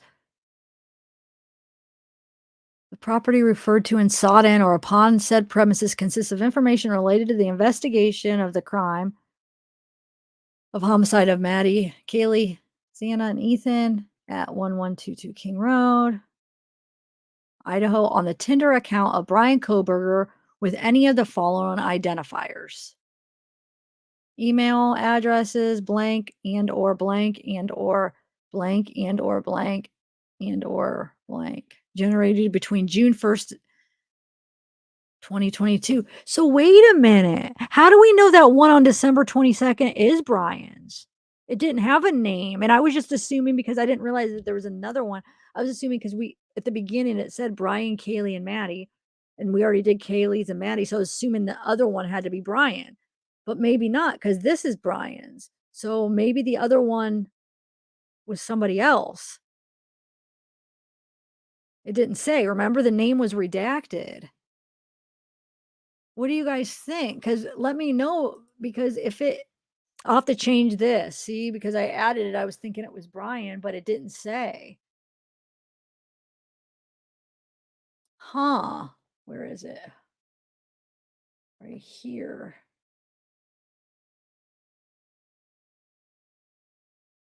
So I am, hold on, what I'm going to do, because I don't know if that, I can't say that that's correct. Put that, we know that one's Brian. Um, but this we don't know who it is. Redacted. I don't know. It might not be. So it's somebody, this redacted person, it's they just looked at information between March 1st to March 31st. And like I said, I don't know that, I don't know if that was Brian, because Brian's is right here. Huh. Well, geez.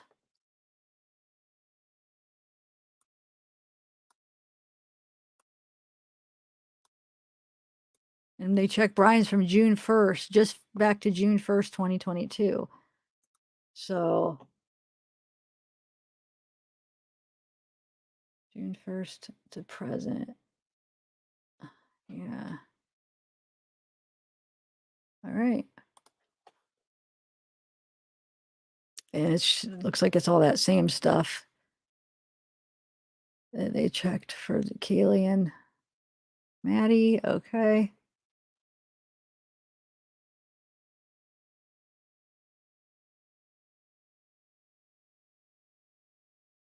So now we're at Meta platforms, which is Instagram, Facebook. What page? 516. I only have 520.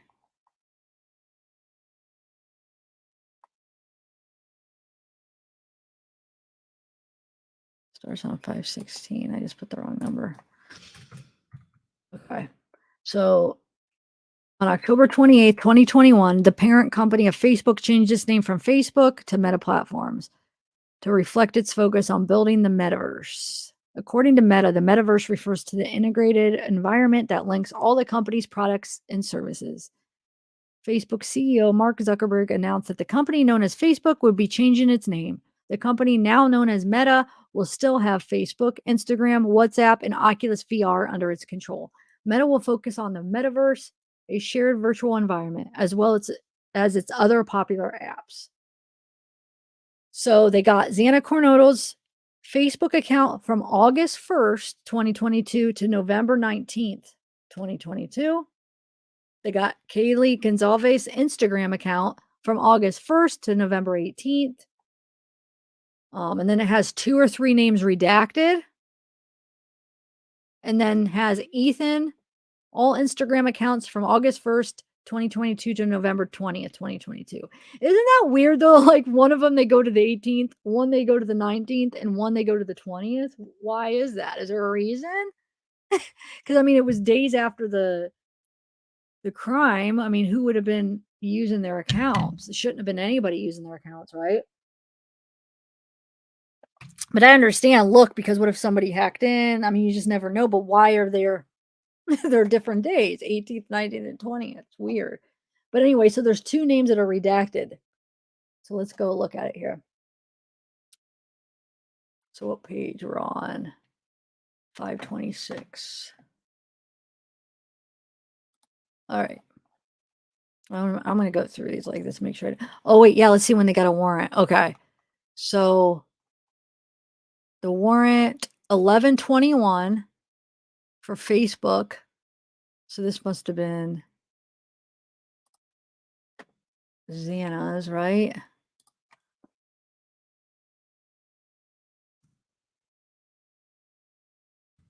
What was it again? 11/21. Okay.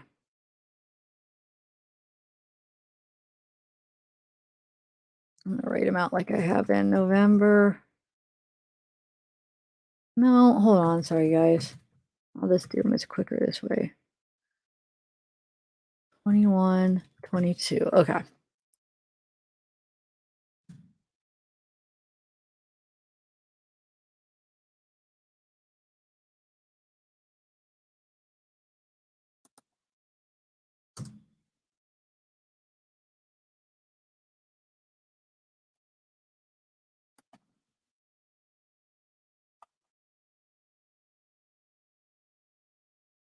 And then description of property, something Facebook, and then something Instagram.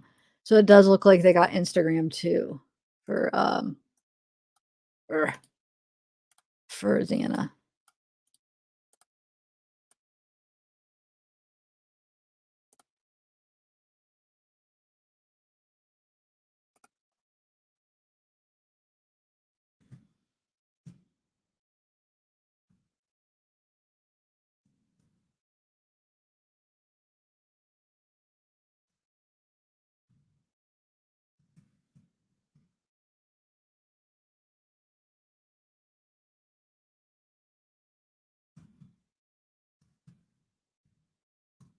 Okay.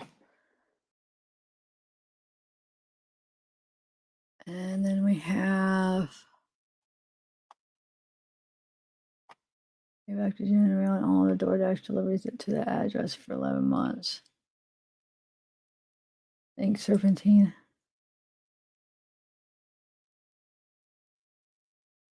Yeah.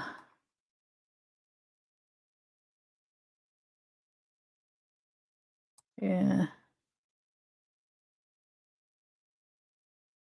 Hey, Derek. So here's Xana. So it says, referred to sought upon said premises consists of information related to the crime of a homicide on Facebook account Xana Coronado with the following identifier redacted from August 1st to November 19th. There's probable cause to believe the same old stuff about the probable cause related to the crime of homicide on the Instagram account of Xana Coronado with the following identifier to August to November. So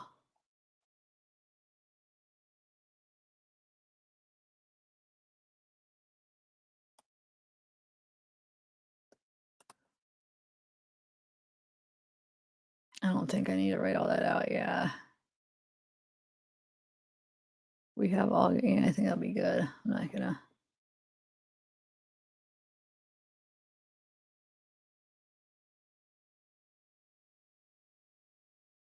Okay.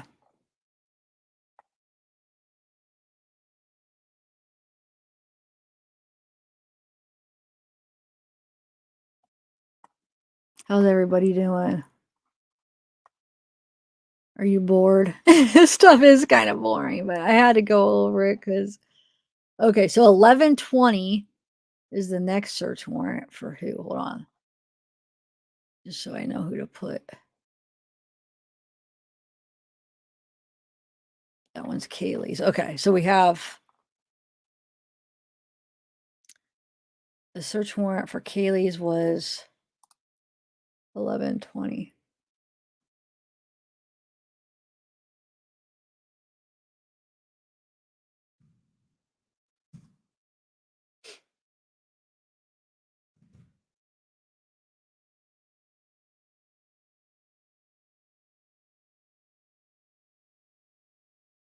And then, so they have description of property.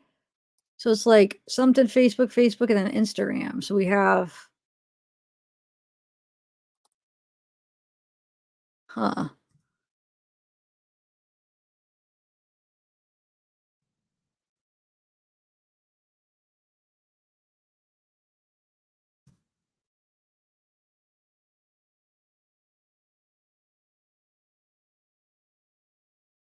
How many? 1, 2, 3, 4. Wonder, it's like 4 different. Huh. What do you guys think? 4 different like accounts for or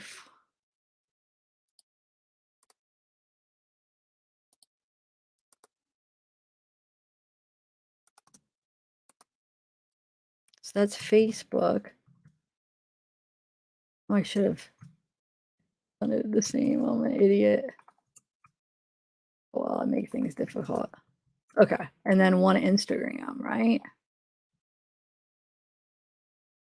I don't know why that's in parentheses though. Okay.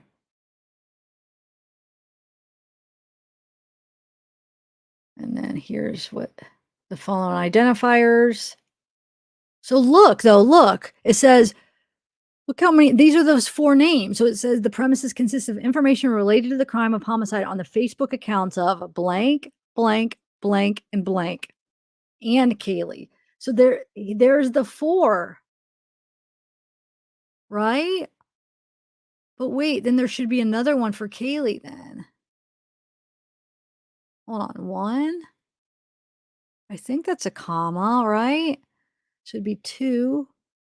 Or wait, maybe it's 1, 2, 3. Yeah, and then 4. I'm sure because that'd be 1, 2, 3. Like Kaylee would be one of these, right?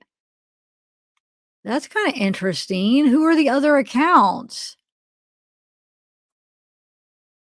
And then it says Kaylee gets office with following identifiers: blank, blank, blank, and blank.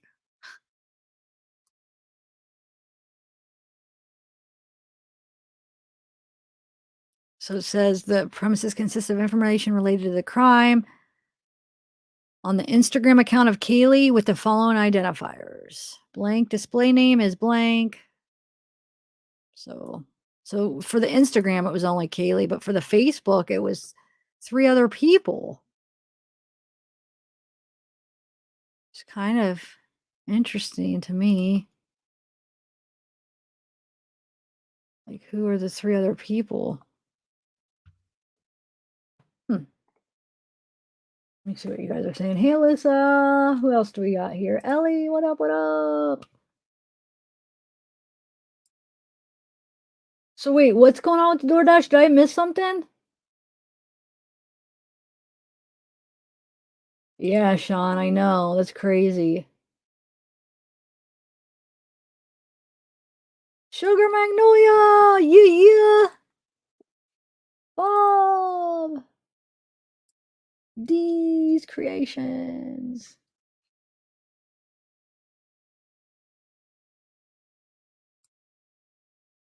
All right, let me continue real quick. So next we have, wait, I don't have a,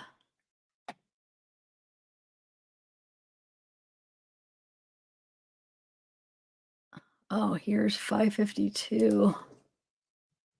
It says has 2 or 3 names redacted and then has Ethan Chapin all Instagram accounts. So they watch. So there must be one that it does it with Ethan too, with a couple other redacted names. So that's kind of makes you wonder.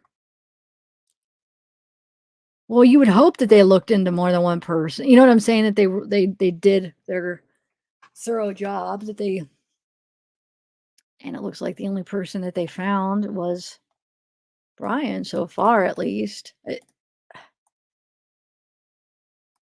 1121, and that's for description of property, all redacted.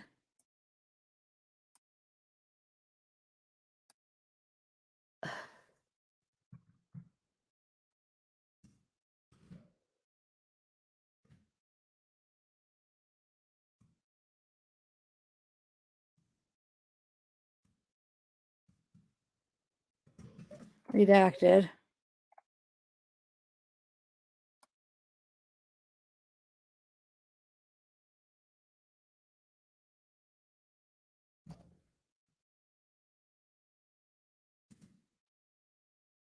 Okay. But this is where it has this right here. Okay. Believe property consists of information related to the homicide on the Instagram accounts of so blank. That's why I wasn't sure if it was 3 or 4 names because I don't know if there's something here and then that's a comma and then blank and then comma, or is it just here? But why is that showing up when only the commas? So it's either 1, 2, or 1, 2, 3. Identifiers 1. I'm guessing 3 because there's 3. There would be 4 here. You know, what I mean? There'd be 3 here. So it's like 1, 2, 3 plus Ethan. That's 4. 1, 2, 3, 4. So I'm guessing, yeah, it's 3 redacted names. And the identifiers are 3 different identifiers. And from August 1st to November. So this was his Instagram, Ethan's, and 3 other people, it looks like, right?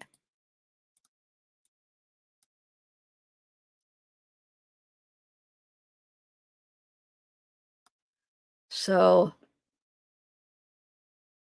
yeah. Hmm. So next we have so 560.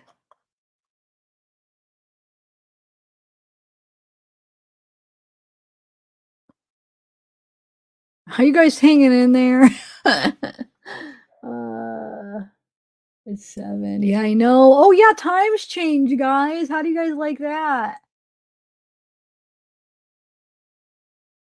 Every single one of them are identical for like the first 6 pages. Yeah. That's why I made this little outline here.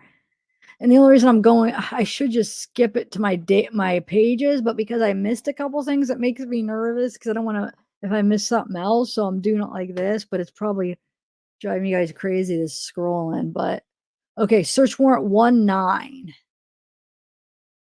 for whatever. Wait a minute. Oh, Moscow Police Department.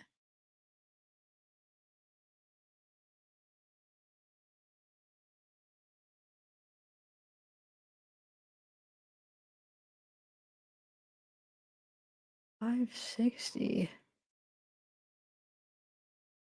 Must have got the date wrong on that, or not the date, the page number. Hold on one second, guys. I have data extraction. I don't know. I'm just going to start with 560. So we have Moscow Police Department. So the search warrant is January 9th. I don't know what that's all about. Oh, right here, data extraction. Okay.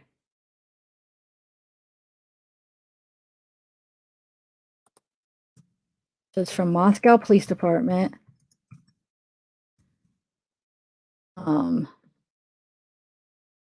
Search warrant is 19. Okay. Data extraction from Brian Koberger's phone located on the USB external hard drive.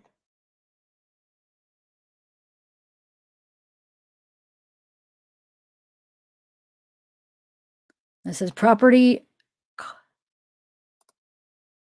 Where am I at? Property cause to believe property consisting of a Seagate 2 terabyte external USB drive for evidence regarding the crime. I actually have that same that same drive, external drive. It's really good actually. Out of all the ones I bought, I like it. It's just I haven't had any problems with it. On some of the other ones, I've had problems on transferring it where I transferred and a lot of things wouldn't transfer. But this, I knock on wood, I haven't had any problems with it so far. It's really good, really smooth. So if any of you guys are looking for a hard drive or external drive, okay. So we have, yeah, so the data extraction from his phone right here, USB external HD, SN, Brian Koberger's phone data. And look at all that redacted. So you have a page of redacted stuff.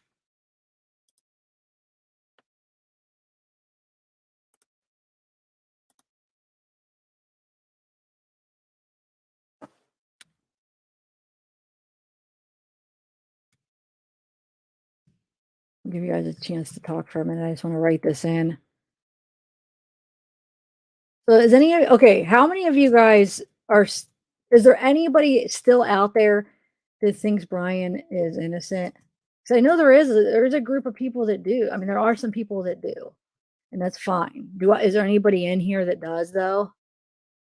Put a if you think that he's innocent, put a 1. I just want to see if anybody thinks he is in this group. Don't be afraid. Nobody's gonna be mad or anything. There are some people that do. I think they got the right guy. I just think there's a part of me thinks there's possibility that there could be somebody else involved too on top of it. Like, but I do think Brian is definitely involved in my opinion. And I think I lean more towards just Brian, but I'm not closed off to the fact that maybe somebody else helped. But so wait, are you saying why did you put nope, sugar? You're saying yes or no? Just put a 1 if you think he is. Because that's confusing. When you said nope, I don't know. Are you saying no? Not you don't? Just don't put any. Yeah, he is not one. Wow, he's not guilty. You're saying okay, okay. So we have 1, 2, so 3 people so far. It looks like. So we got 3 1s so far.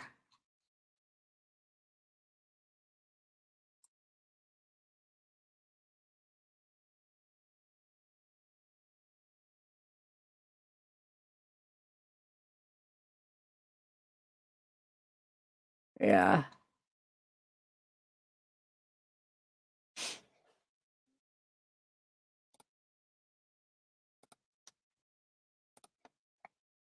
But I mean, don't you think with this stuff that they're getting, don't you think that they found some more than what? Because with the affidavit, the arrest affidavit, they don't have to include everything that they have. But now that we see some of the stuff that they looked at, don't you think that they found probably a connection with Brian and that they probably found him ordering that knife and they probably found stuff like that? Don't you think I'm hoping that they have like more evidence and that they saw some connection. Like for instance, there's some people think that maybe that date that Brian or is it Brian? Oh my God, Kaylee's parents said that Kaylee went on and the guy was a jerk and he called her a oh what do he call her now? I forget. Hold on. Called her the B word maybe. Um, and possibly maybe she met him on Tinder. I don't know if they said that at all, if they said Tinder, which they're looking into the Tinder account. So what if that guy was Brian and they do find the connection that that was the jerk that went out with him, that went out with her? he didn't like her or she didn't like him or whatever, where he called her that because, he could probably tell she wasn't interested or whatever, and it didn't go well, and that's how he chose her, maybe? Um, I'm just hoping and thinking that they did find a connection with one of them at least, and that they are gonna see that he ordered that knife.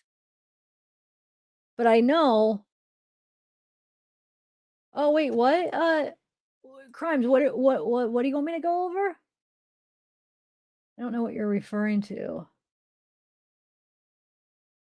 Yeah, I think they might if hold on, let me see. Wouldn't one person take up at least 5 minutes? I'm not a killer, but it seems I don't know, crimes.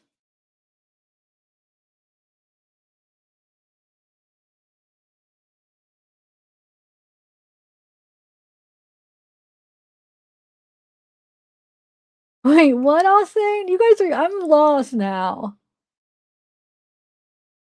Hey, Alyssa, I'm lost what you guys are talking about. Wasn't there X-Men?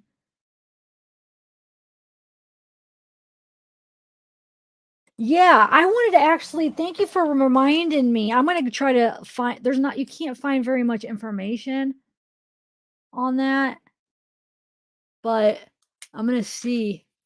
Thank you. I've been meaning to do that. Yes, I was supposed to look into that.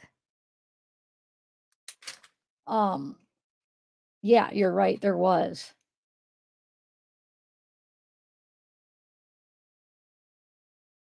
Yeah, so I mean, so hopefully they found, that he bought that knife, which, I know though still people are gonna say, well, that doesn't mean that he did it because what if somebody basically stole that knife for him and tried to frame him or got that knife off of him just because Brian bought one and maybe that's was the knife he bought doesn't mean that he didn't lose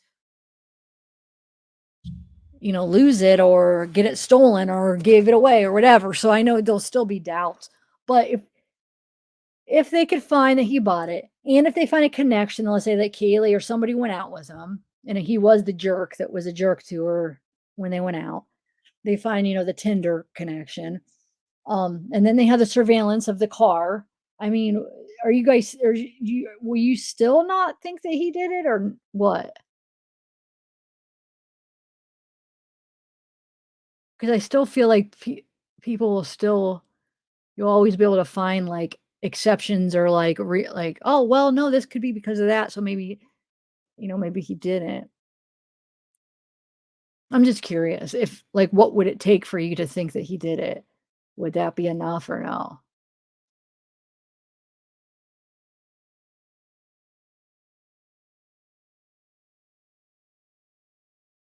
Sean?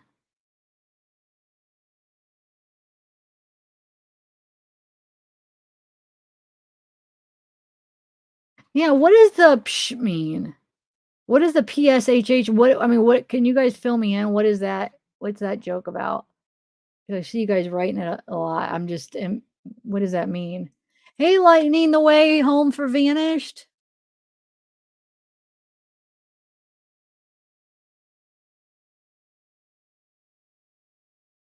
All right, so let me finish this real quick. Okay. So what page we're on 5. Yeah, we're almost done. Okay, so we have external HD, so they got the basically his phone, data extraction from his phone. And that they got the warrant for that just in January 9th. What day was he arrested, you guys? Can't remember. I could look it up, but I know some of you guys will just know it by heart. So, all right. So now let's go. The next one's going to be PayPal.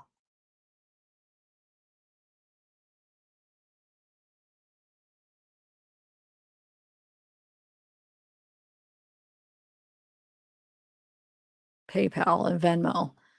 So yeah, PayPal, Venmo.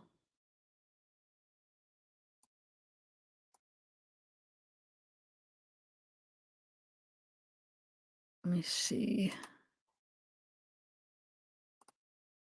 So with PayPal, Venmo, you have financial records for all 4 victims.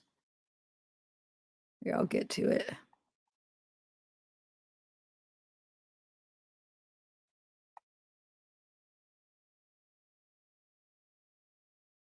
Oh, wait, I wanna see our 27th day. Right here, warrant.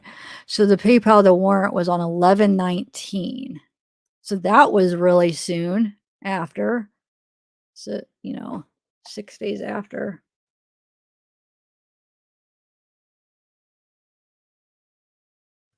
Search warrant, 11/19. Okay.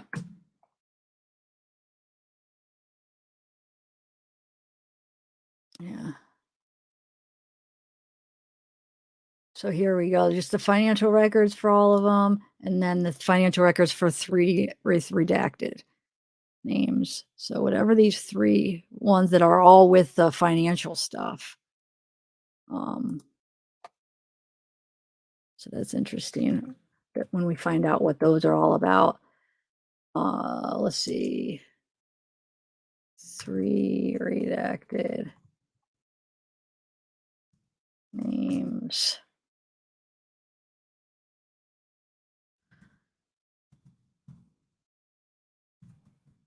Okay.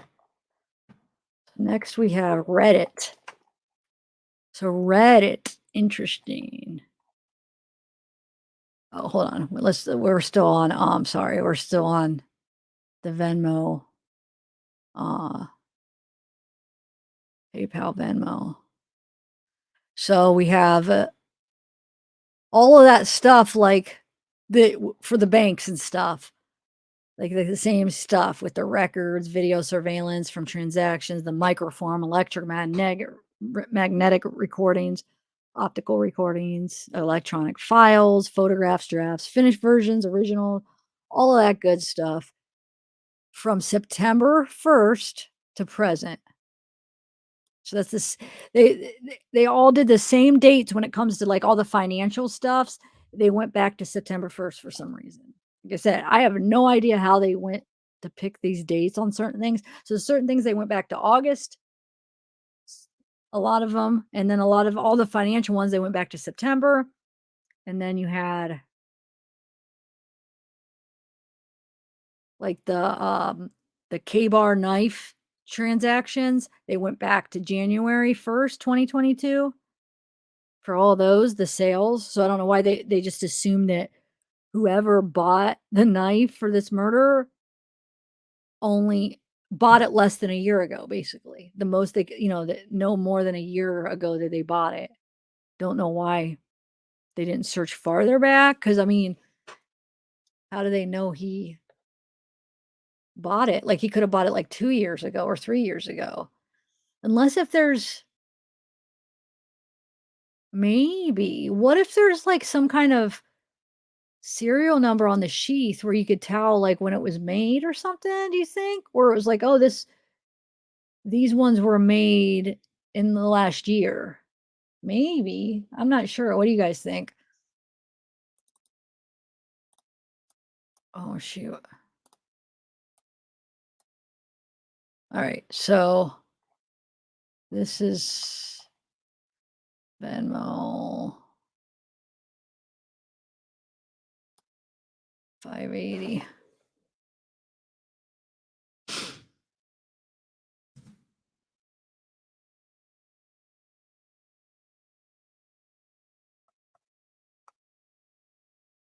Hold on, guys. I know this is some of it's some boring stuff, but I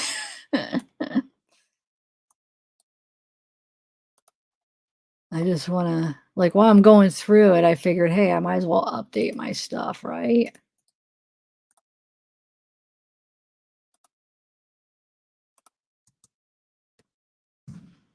Alright.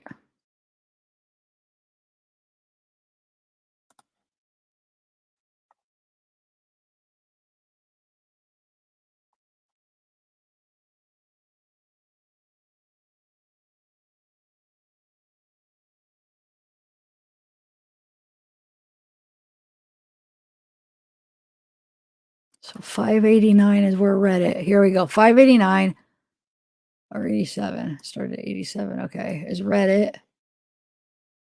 So they searched Reddit. They searched Kaylee. Oh, I only have Kaylee under the Reddit. Hold on. Let me make sure did that right.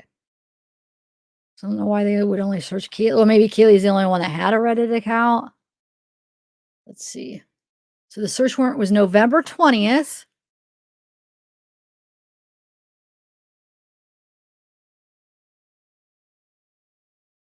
November 20th. Okay. Let me make sure this is the one for Kaylee before. Yeah, Kaylee. So,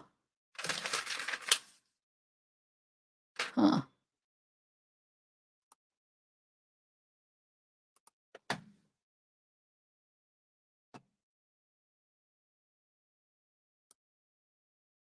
Oh, I think that was supposed to be page.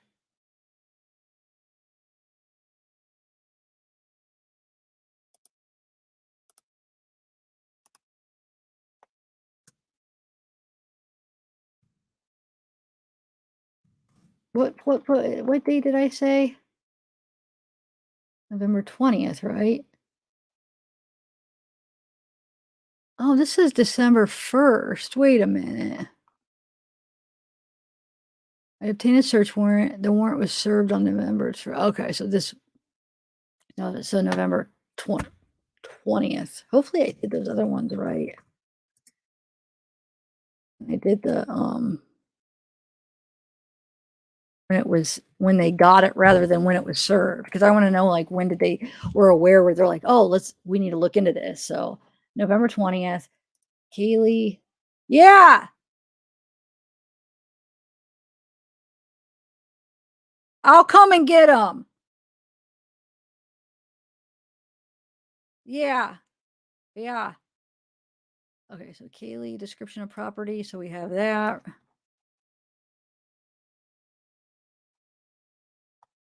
So here, yeah, so right here it says the Reddit account of Kaylee with any of the following identifiers. Kaylee Gonzalez, mobile phone number, blank, or it's 4818 is the last four, email addresses, and or blank, between January 2021 to present. So they went back 2 years for that.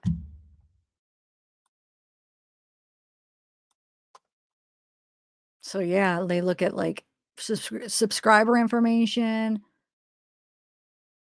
user, email, phone number, display name, all this stuff, address, date of birth, gender, billing information. Just all stuff that they.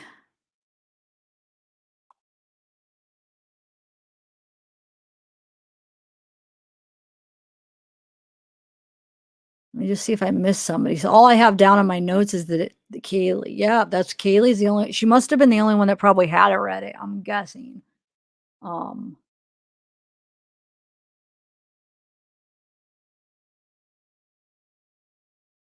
I don't know why. Wait. Why do I have 597? Oh, because I have to finish writing that. Okay. All right. Search warrant.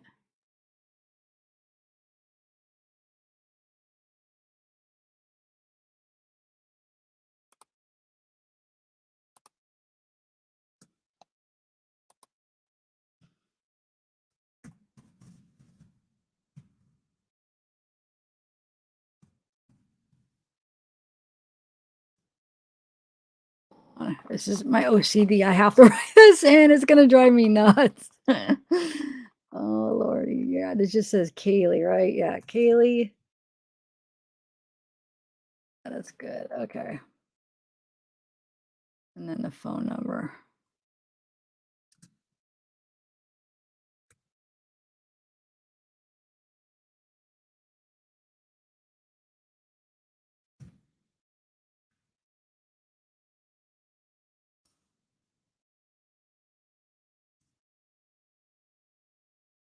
Now we have Snap. Snapchat is the next. So we have Snap for Xana, Kayla, Ethan, and 3 more names are redacted. And then for some reason, they group like Xana, Ethan, and Kaylee together, but then Maddie's separate. I don't know. So then they do have it for Maddie. Between August 1st to November 19th. So they didn't go back very far for a Snapchat. So I don't know what the 3 names redacted. Let's see when they got a search warrant for that.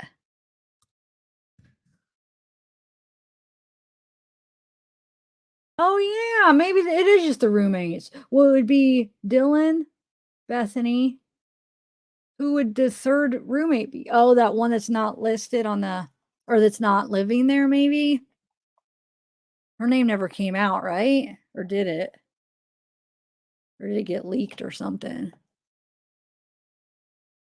So this warrant is from 11/21. Obtain a search warrant 11/21 for Snapchat.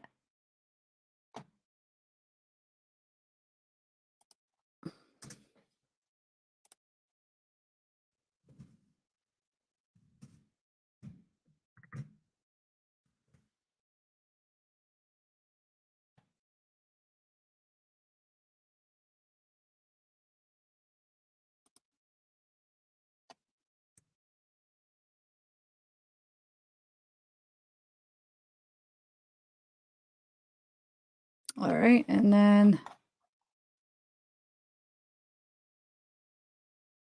oh, look at all this redacted. So description, so this page 610, description, they have a lot redacted.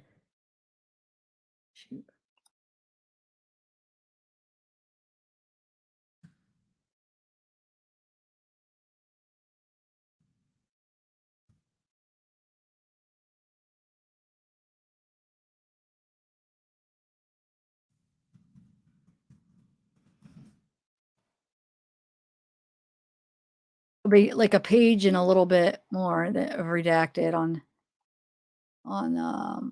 this. And this one, I think the first one is going to be for, yeah, the one that says Xana, Kaylee, Ethan, blank, blank, and blank. So 3 other names.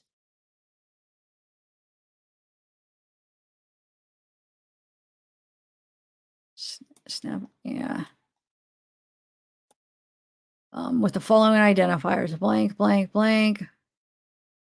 1, 2, 3, 4, 5, 6. Yeah, and there's 1, 2, 3. Yep, 6. So 6 of them. That makes sense. All logs of previous snap stories and chats, all location data for each snapshot, all user content, including communications or other messages sent or received by the account. Then you have subscriber information, including email, phone number, display name, Snapchat creation date, IP address, timestamps, IP address of account logins, logouts, all information about connections between the accounts and third-party websites and applications, all records pertaining to communications between Snapchat and any person regarding the user or the user's Snapchat accounts, including contacts with support services and all records of action taken, including suspensions of the accounts. So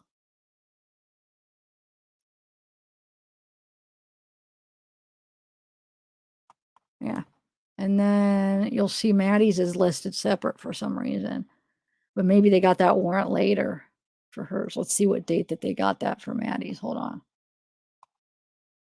But I don't know why they wouldn't have thought to get it at the same time. No, same time. 11, I think it was. Hold on, let me see. 11/21. Let's see. So, yeah, same day.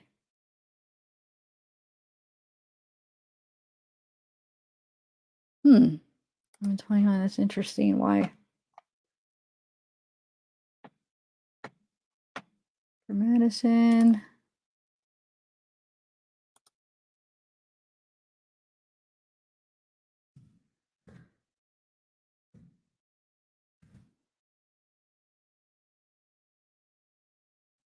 Page 622. Okay.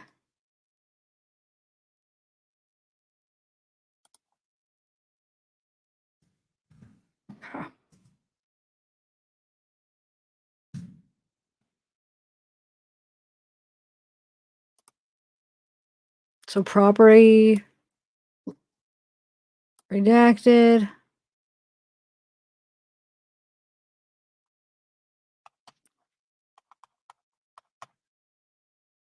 And then here's that for hers.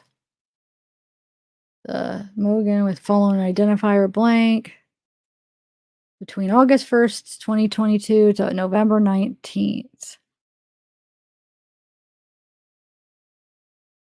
Yeah, okay. And theirs was the same too, right? Yeah, both August 1st to November 19th. So next we got T-Mobile.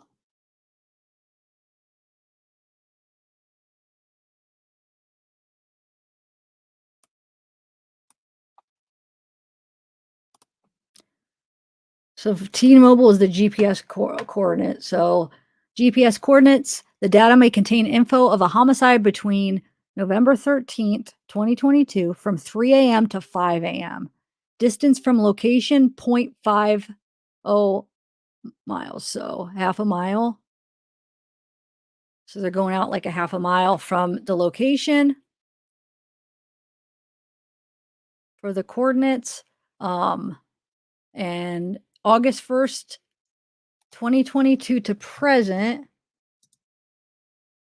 T-Mobile wireless number, subscriber name unknown. They don't give the number. They have two names. The other one's T-Mobile wireless number, blank, subscriber name unknown. To include both historical records and real-time provisional records. Description of property, data records associated with GPS coordinates.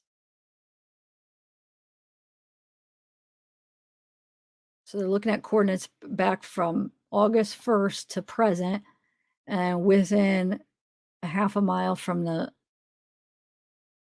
location. So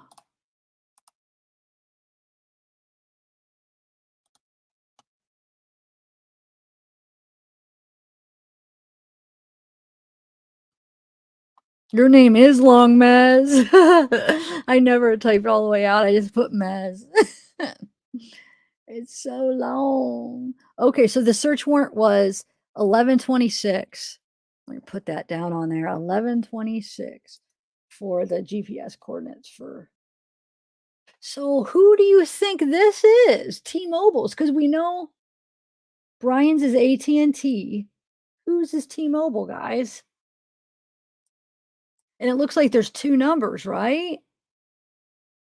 At least that's what it seems like, because they're saying this number and this number. What do you guys think?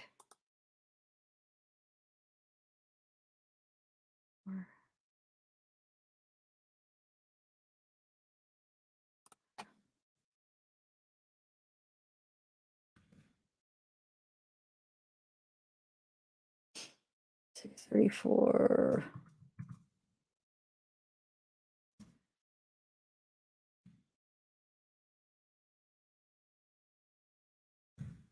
Interesting, interesting. Who is it?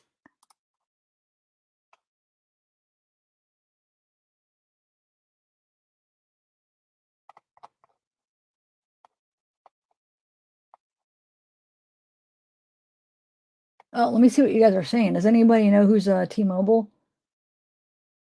Oh, thanks, Brian. That is so sweet. Oh. Wait, who's all over the place, crimes? Oh, really, Danielle? Cool. Dude, email me. I might need to have some questions about the area. I'm trying to think of what, if I do, I'm sure something might come up I might need you for. Like, how close are you? Can you take some videos for me? Would you be willing to do that? Email me. Mods, can you put my email up for Danielle? You guys are nuts. Oh, I think we're all a little nuts, huh? Oh, his parent? Huh, maybe. I don't know.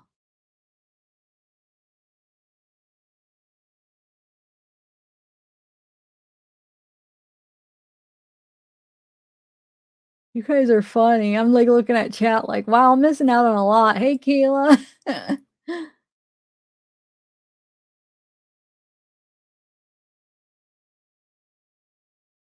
Oh, I know, Sean. So I've thought about that. As soon as, that arrest affidavit came out where it showed that, Dylan, saw him and, opened her door and, saw him walking out and, um, so that means, like, if she would've acted right then, it would've been right after he killed him. So I've thought of that, like, what if, like, did any of them bleed out and that's how they died? That if she woulda called 911, they could have s she they would have been s any of them would have been saved, a chance that any of them would have been saved. And I know a lot of people said that they don't think that well, we know Kaylee and Maddie both, they said they died, like, instantly. It wasn't like they bled out, they died, like, right away, so they wouldn't have been able to be saved. Now, Ethan and Xana, they didn't really say that about them, but for some reason, like, little leaks about the state that their bodies were in, like, I think it was to a point where I don't think it was like they were alive and they, like, bled out and they were still alive.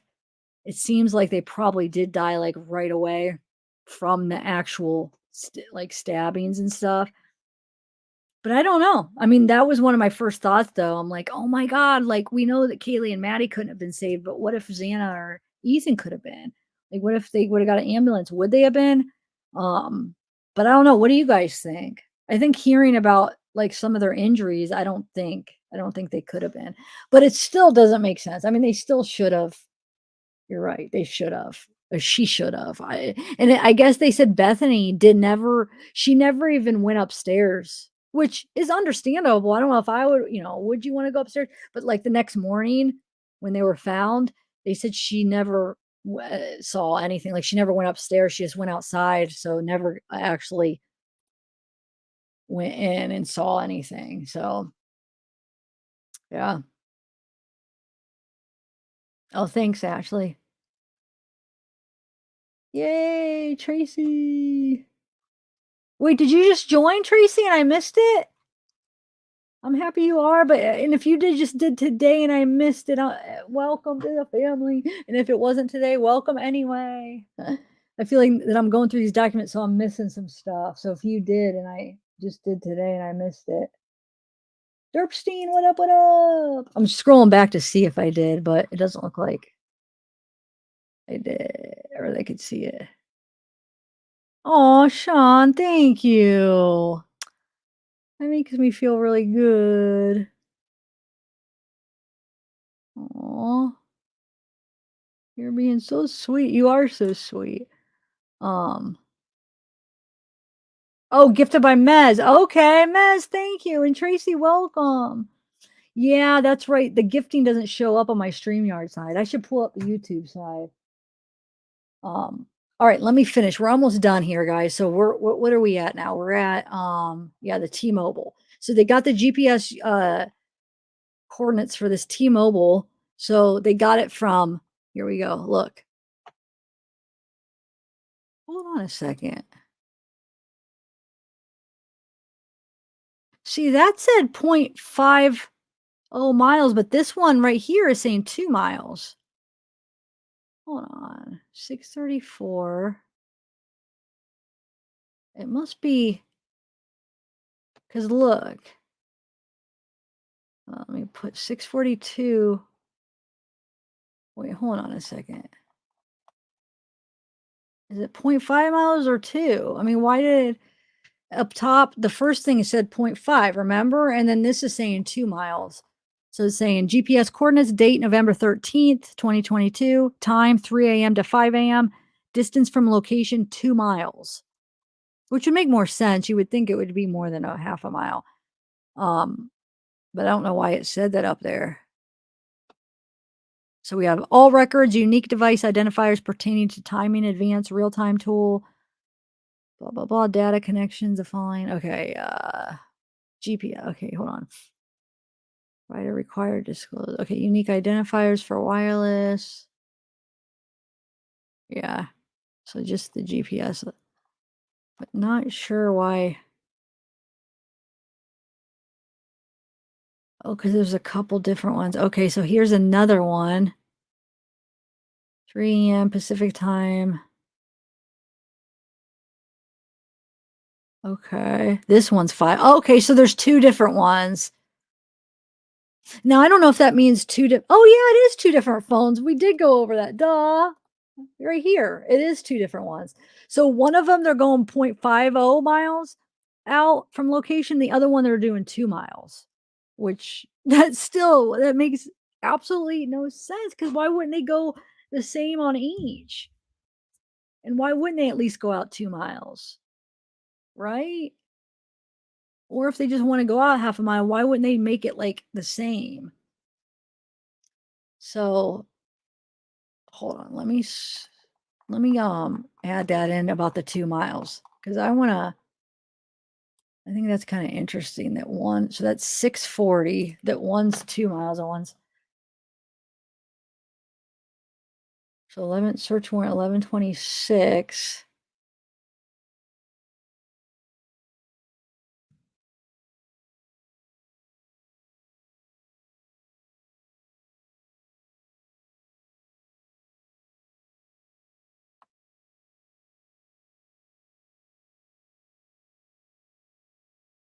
Well, I wanna see what date the is that 1126 for the warrant?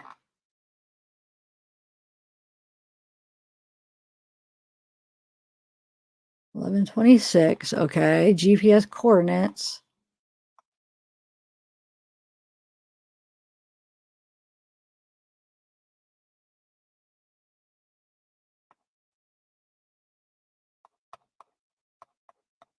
So, yeah.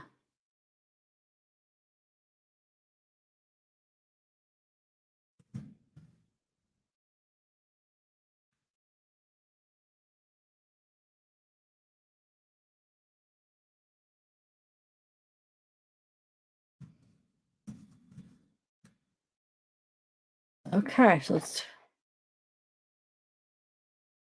all right. So that one's 2 miles, and then we have one right here,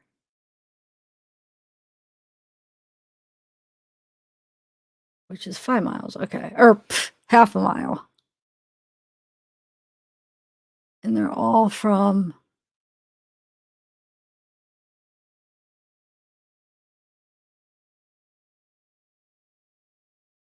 Why does it say August? Oh yeah, I guess that's where they went back from August 1st, 2022. Okay.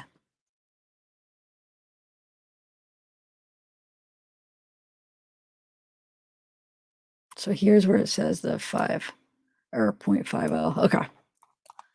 All right. So wait, did they I missed I want to see when the warrant if it's the same date. Right, that's 2.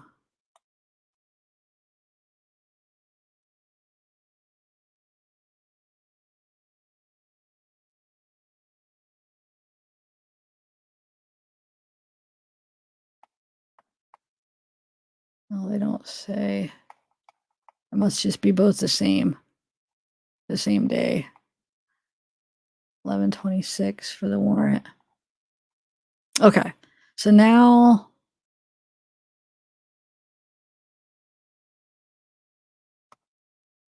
November 16th for data records. The search warrant for data records. Okay. 650.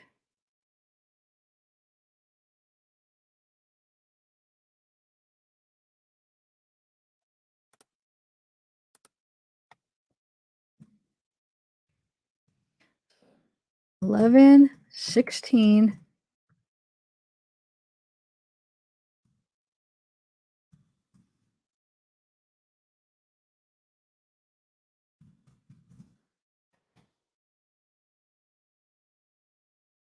Let's see what this says now. Data records associated with. Okay.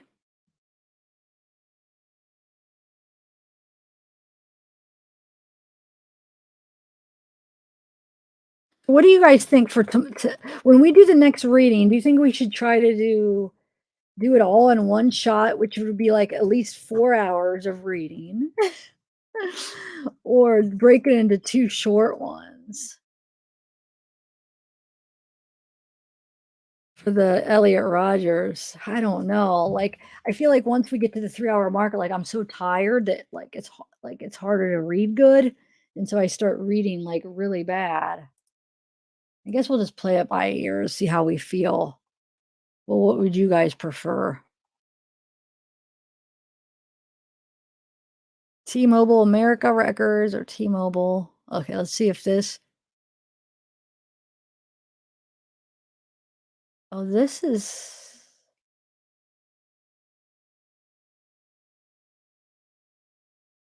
Yeah, this is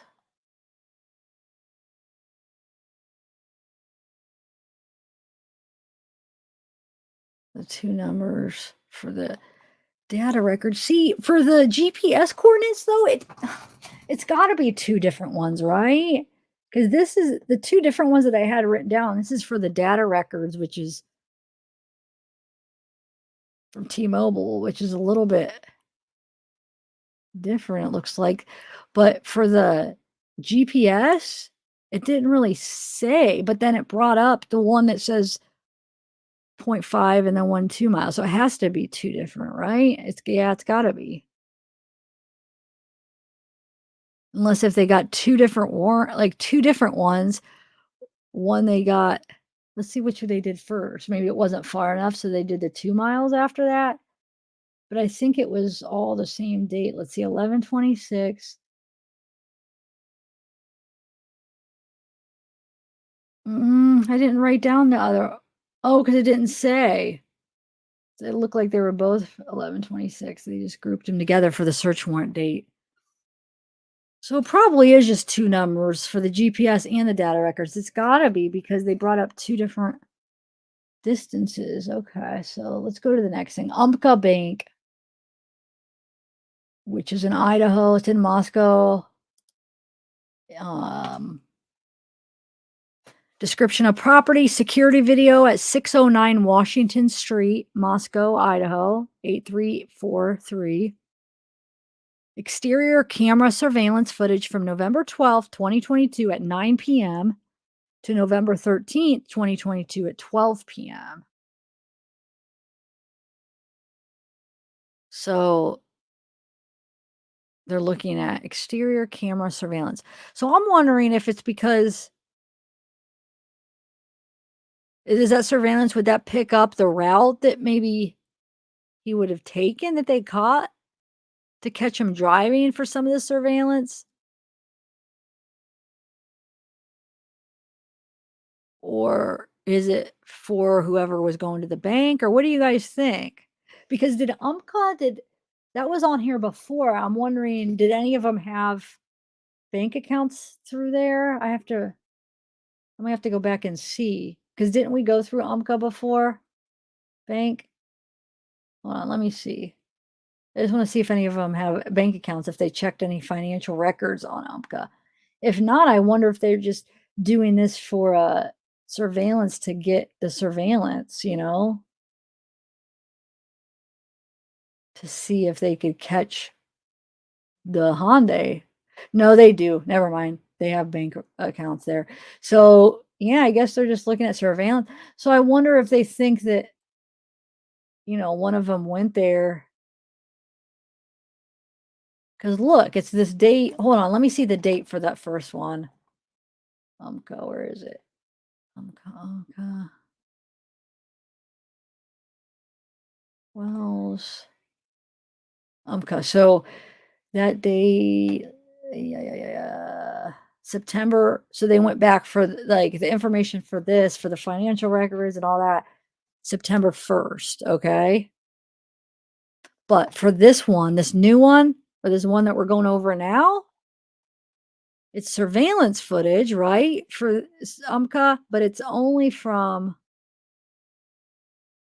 November. It's only these two days basically, November 12th at 9 to November 13th at 12. So why that day? Did they find out that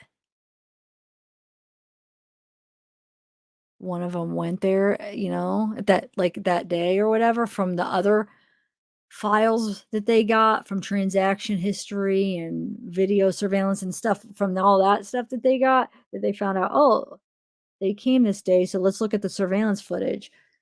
But do you think that would have been covered under the other stuff when they got, because that other stuff covers, like, remember, it covers video surveillance, and they got it back to September, so that would cover that, I would think.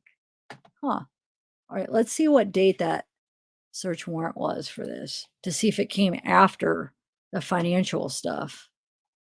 Okay, so hopefully they give a date. Are you guys following me? Am I making sense? It might not make sense to some of you guys that haven't really been through this, but since I've been through it all, I got to remember how I'm talking, that it might be confusing maybe to, hopefully I'm not. All right, so let's see. Search warrant is 11/19. Okay. Now I have to see.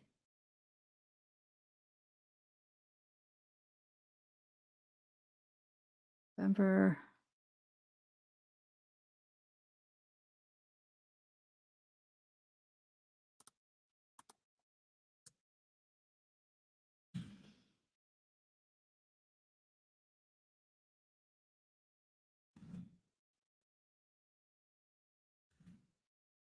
Hold on, let me see when the search warrant for the other one is. I'm just curious why. Oh, I didn't put a search warrant. That was before I started adding them, huh? Because remember, in the middle of this, I'm like, oh, I need to start putting the dates of the search warrant. So this 3/27. So we're at 6/66, but hold on, let me just go back to 3/27 just to see when that warrant was. It was before 11/19, which I don't think it is though, because that's like pretty early. Oh, maybe this after 11/19 is the same. Huh? Same date. They got the same. So yeah, I guess maybe it's more. Maybe it's something different on top of it that wasn't covered in this stuff.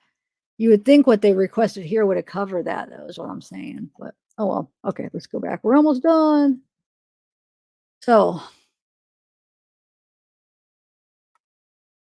security video. So that's the description of property.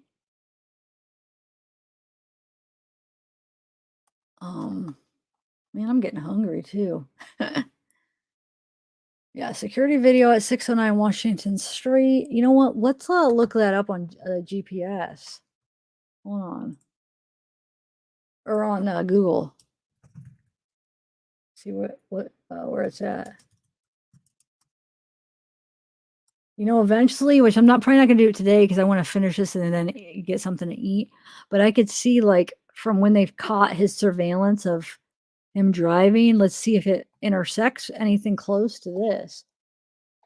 I don't know. Let me see where this is at. Like, if it's possibly that they're trying to catch that, or no, it might not be. I might be way off.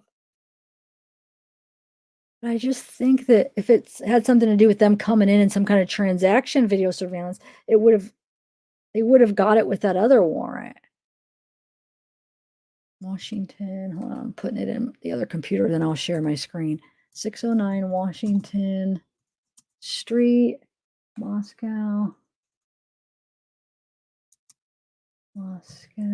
Idaho. Oh, there's a bunch of them. Like, hold on, Moscow. I'll have to put in the zip code 83843. 83843.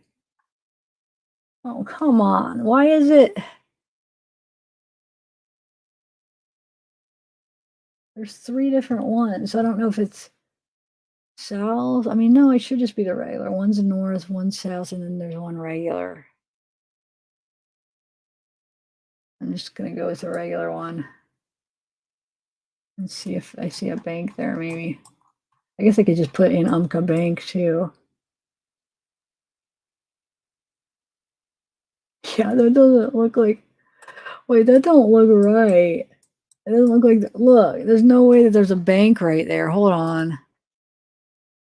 Let me share my screen.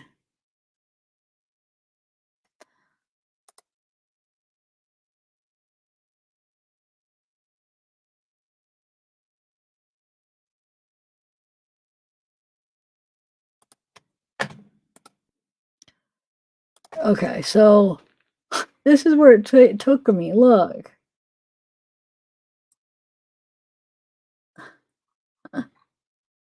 And look at the area. I don't think I don't know.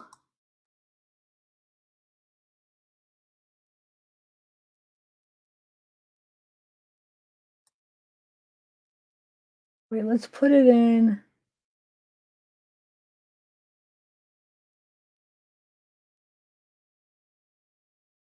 Wait, what? All right, so let's do directions and put in the uh King Road. See where it's at compared to that.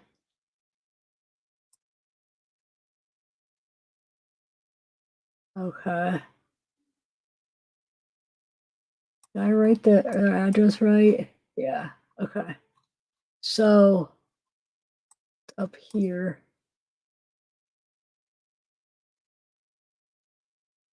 Yeah, that's not. If I'm remembering, I have to map that out from the affidavit, the route that they followed them. But if I'm remembering, that's not. That wouldn't be right, right? No, it'd be the other way. Huh. Yeah, it must just be for some kind of transaction for when somebody went in there and they were trying to look at the surveillance for when they went in. Maybe one of the victims went in, Brian went into the bank. But that don't even look like hold on. Yeah, that don't even look like a bank would be here. So hold on, let me write Umpqua. Because maybe it was north or south. Let's see, south. Yeah, it was South Washington, it looks like. Okay. I was gonna say, let's see if it's any different. Yeah, okay. Yeah, there we go. All right. It was south. But on the document it doesn't say south, so I just went with the regular one. It didn't say south or north, but yep, there it is. Okay. So let's see if hold on.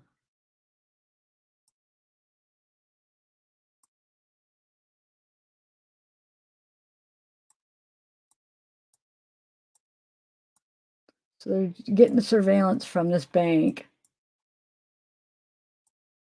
So whether it's to look at something on the street or some transactions, but we know that the victims they must have banks there because they're looking at financial records from before on that file where we saw the financial records of each of them, and then the three other redacted names. That was one of them that they looked at.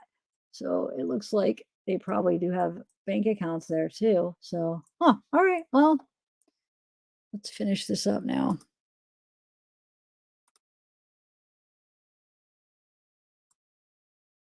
Almost done, guys. I'm actually looking forward to getting done with this.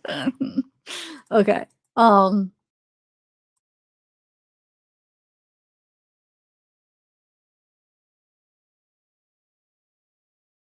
yeah, so exterior camera surveillance footage from November 12th, 2022 at 9 p.m.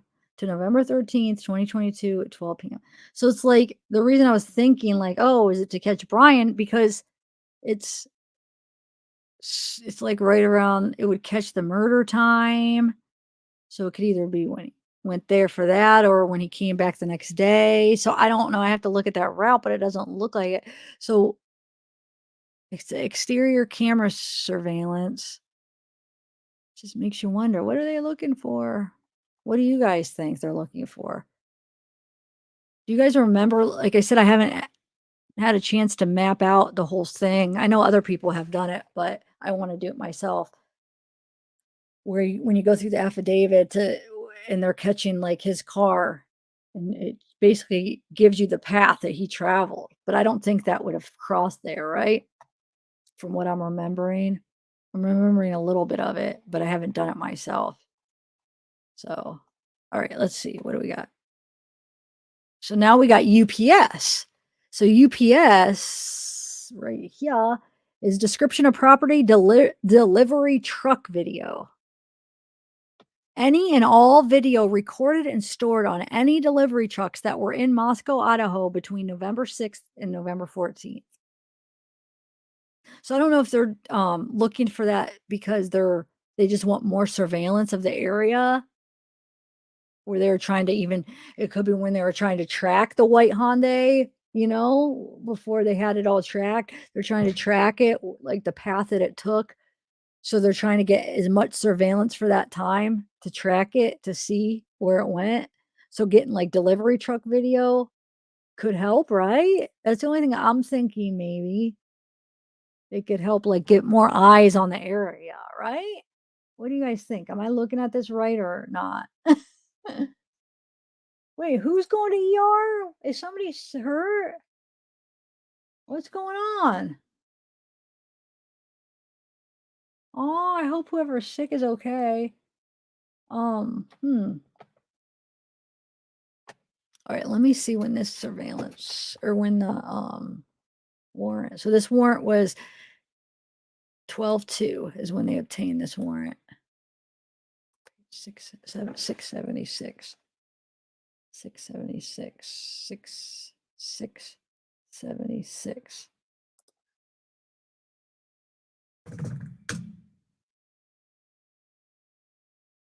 Page 676. 12/2.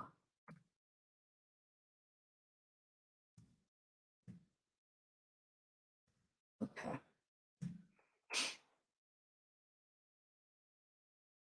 Delivery truck video.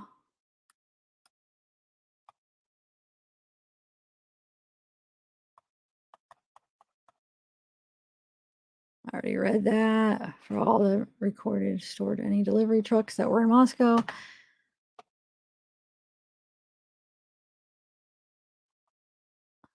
Verizon. Oh, now we're at Verizon. Okay. So Verizon Wireless. Oh, yeah, that too. But I know, Bob, because they're only going from November 6th to November 14th. So that's why no, I don't think it is a knife because I mean, what's the chances he got the knife a week before? He probably, you know what I'm saying? They would have went back farther for that because for all the transaction information, they're going back January 1st. So they're going back a whole year. So for some reason they have a reason to believe that he, bought it within that year. But I don't think because that would be too short of a time span to look at for that, you know?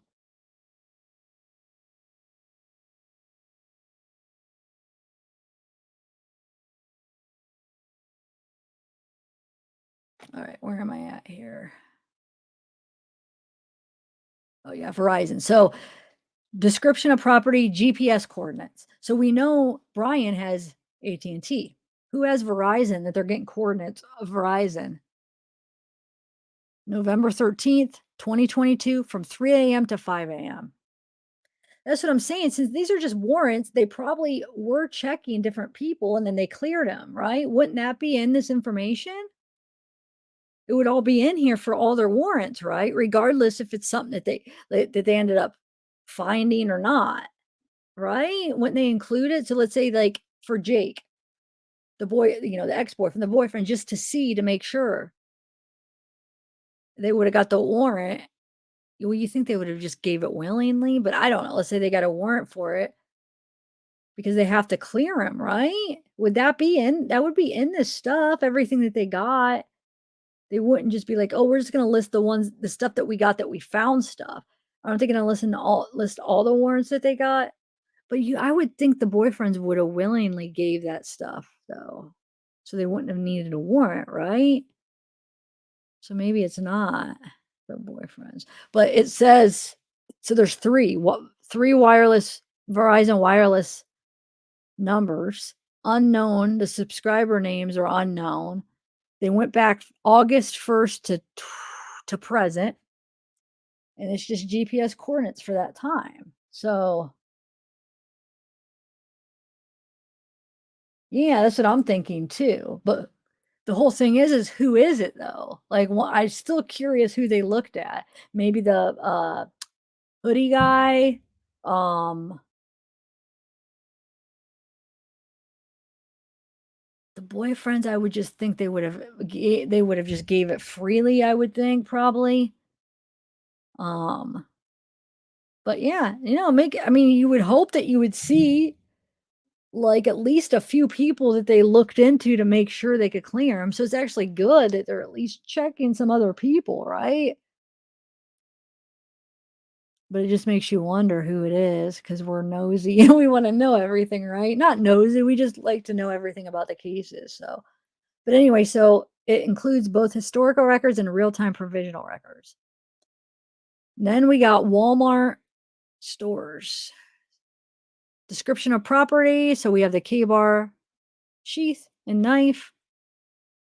Then video surveillance images pertaining to the account transactions to include account opening, deposit withdrawals, etc. Supporting info can be provided to help identify surveillance video images for some of the transactions for the crime of homicide.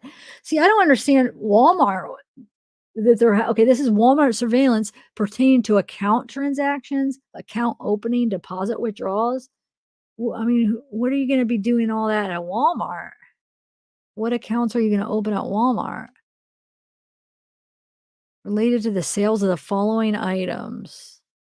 Wait, account opening, deposit withdrawals, etc. Supporting info can be provided to help identify surveillance video images for some of the transactions for the crime.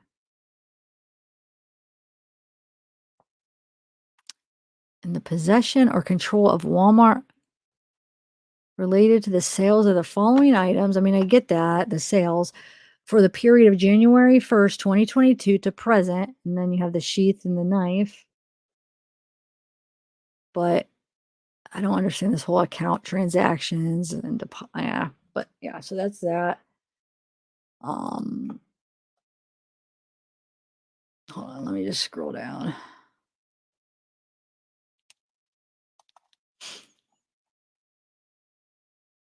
So 11/16 is when they got this the search warrant for the Verizon. So that was for the coordinates, remember? 88. Sorry, I just want to include these in there.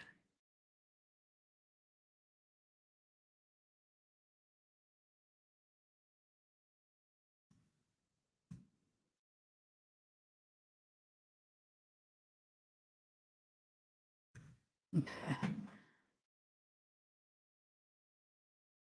They had GPS coordinates, so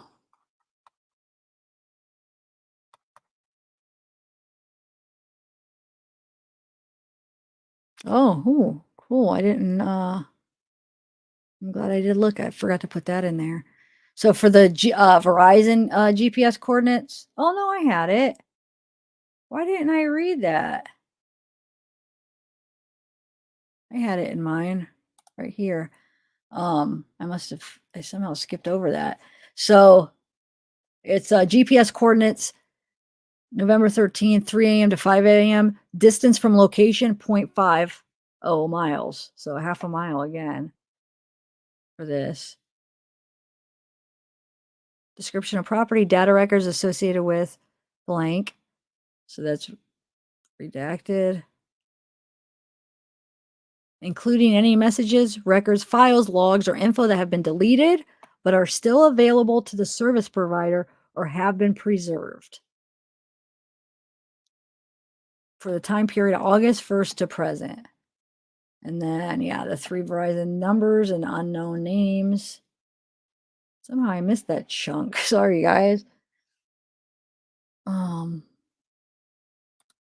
Okay.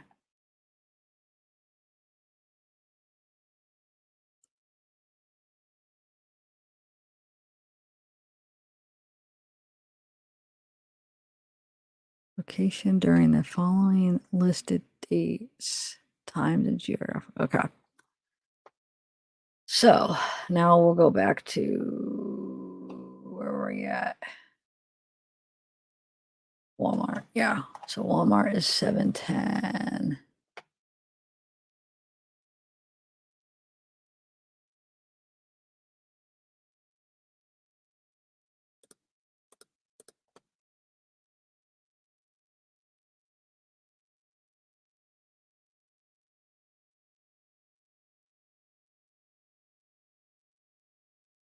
Wait, why did that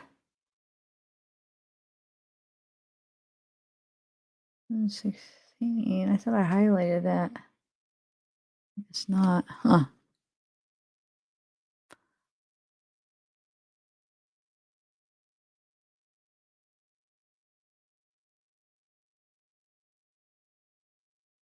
Here's that.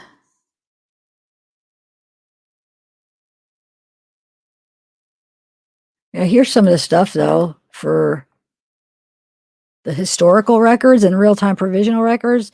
So you have addresses, telephone numbers, social security numbers, dates of birth, device purchase information to include date, time, location of where the device or any prepaid fill cards were purchased, store name, store number, all that stuff, email addresses associated with the account, call detail records, including detailed information in reference to all known outgoing and incoming calls. Let's see. And then here's the estimated or known longitude, latitude of the cell's current location, approximate latitude and longitude, all text messages, including message content, cloud data. It is further requested that all records and information required, if any, pursuant to blah, blah, okay, all that stuff. All right, Walmart.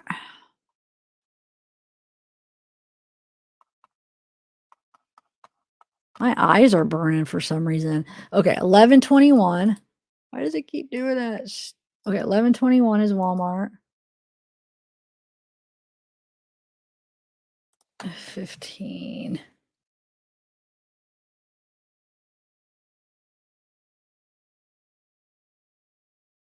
I mean, 1121 is the search warrant, is what I'm saying. And here is the description of property, is the knife and sheath. So they're looking at sales, transaction sales of anybody that bought that. So records or documents. So it's the same stuff that all the banks have, like all the financial stuff, the microfilm, all the the photographs, records, electronic files, all that crap.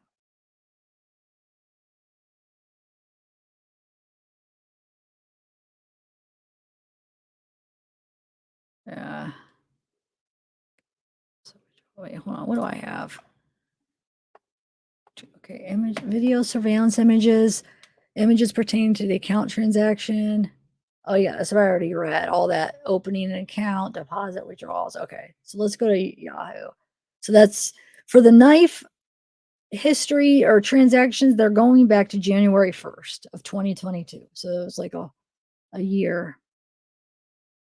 So now we have Yahoo, account of Kaylee Gonzalez with the email addresses, which are redacted from August 1st to November 19th, including contents of all emails associated with the account from August 1st to November 19th. So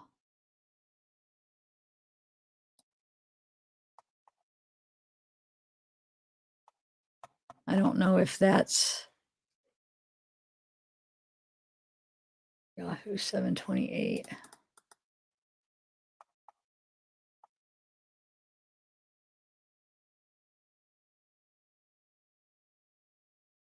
see when they got that search warrant for the Yahoo was December 1st.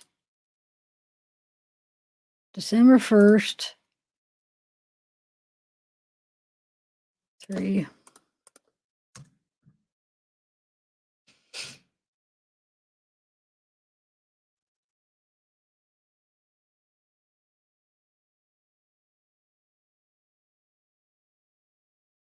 December 1st. Did I say 31st? December 1st. Oh, what I originally said. Okay. Description of property. They got it redacted.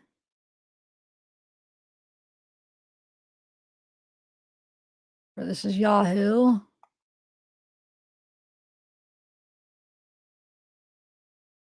Yeah. The Yahoo account of Kaylee with the email address blank from August 1st, 2022 to November 19th. So all the records from that. And then we have Yik Yak, which, what is Yik Yak? Hold on. Let me see. Yik Yak. Look it up. Yik Yak. You guys know? Yik Yak. Anonymous nature allows cyberbullying and toxicity to continue throughout. Oh, they're just saying, why is it so toxic? But what is it? What is the point of Yik Yak? Allows users to anonymously post and comment on local boards within a 5-mile radius, making it irresistible on college campuses. Users can downvote and upvote comments to increase or decrease its visibility on the app. If a post receives 5 downvotes, it's automatically removed from the posting board. Why is Yik Yak so popular? Largely credited to 2 unique features. And not, because you're anonymous, and proximity, because it goes by, forget radius, 5-mile radius. So yeah, the app connects users with 5-mile radius and allows users to post anonymously.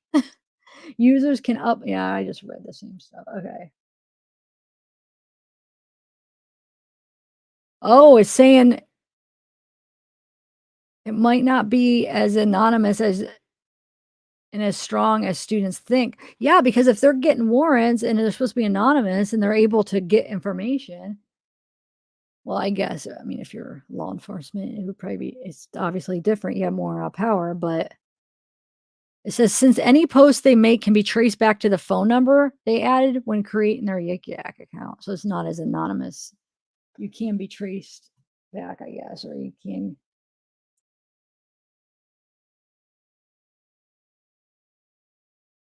Yeah, it lets you post explicit content that's clearly not for kids. I never even heard of it. Have you guys? It's a messaging app that launched back in 2013. It's free, anonymous, hyper-local, popular in high school and college campuses. Seems kind of cool. Like if I was in college or high school, I might like it. Oh, it's shut down. Wait. It says shut down in April 2017 following a series of campus controversies involving bullying and racist threats. But wait, it can't. I mean, why would they be, if it's shut down? Why would they'd be looking at it in 2017? That wouldn't even be. Hold on, let me see. Maybe it relaunched or something.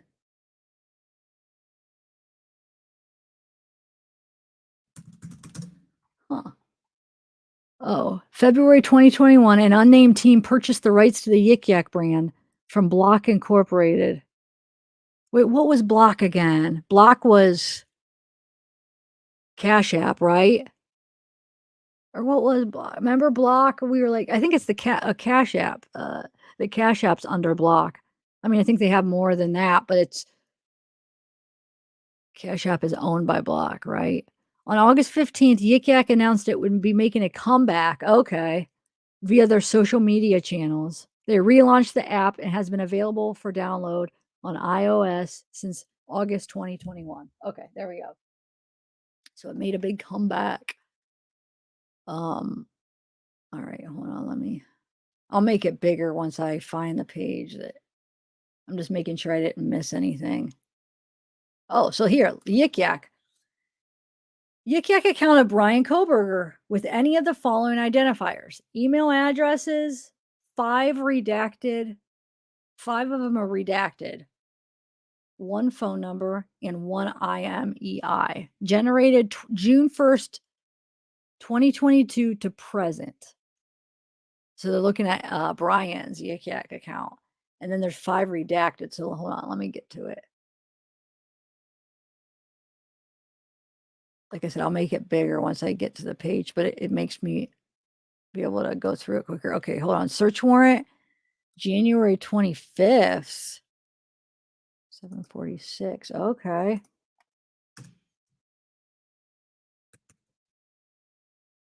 Mm.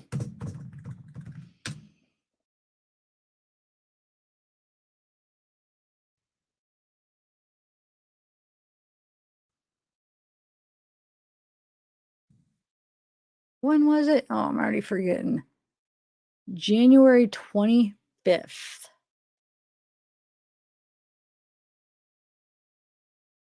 January 20. All right.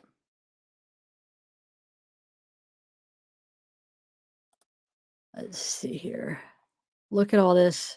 A whole page is redacted. A page and a little bit extra.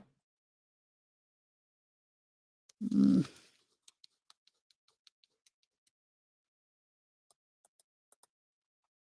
So here we go. Here's the account of Brian with any of the following identifiers. So we have email addresses, blank, and or blank, and or blank, and or phone number, blank, and or IMEI, blank. So the email addresses, it looks like there's 1, 2, 3 email addresses that are redacted, and then a phone number that's redacted, and an IMEI. So I don't know if the 3 wait, following identifiers, email. So it looks like it was probably all his identifiers, right?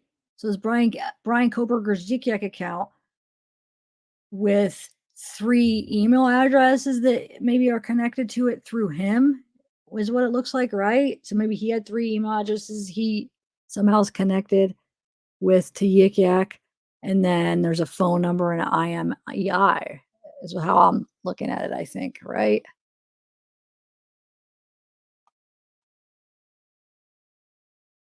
So yeah, that's that. And then we have Verizon, another Verizon one. And this Verizon looks like I don't have anything for it. Let's see if I missed anything.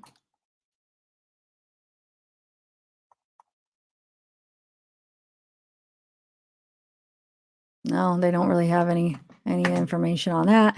Then Washington State University, I don't have anything, so I don't think they really have anything to. Nope. Google Services. It's probably because like the seal, they requested to be sealed, and then these ones that don't have anything probably got it sealed or whatever, right? So Google Services. No, yeah, because like are sealed. Yeah, that's why these ones are sealed.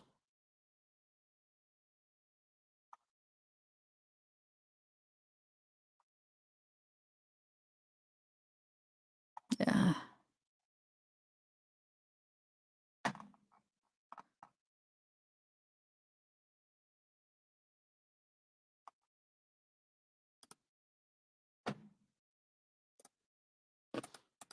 Hold on.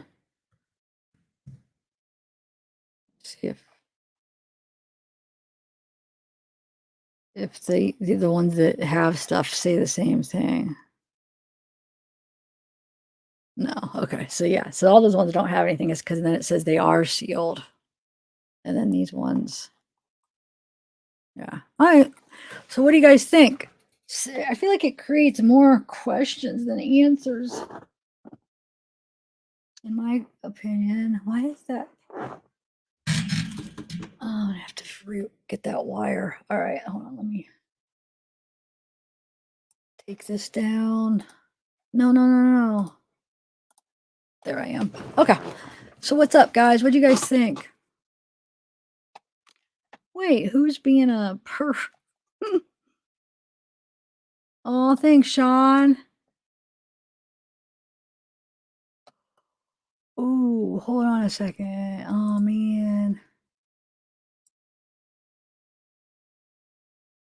Shoot. Oh, I forgot to do something. Give me 1 second.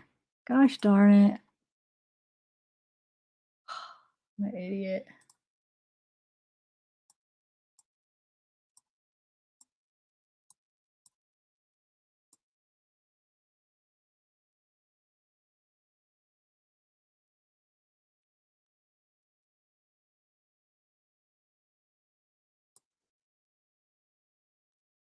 All right.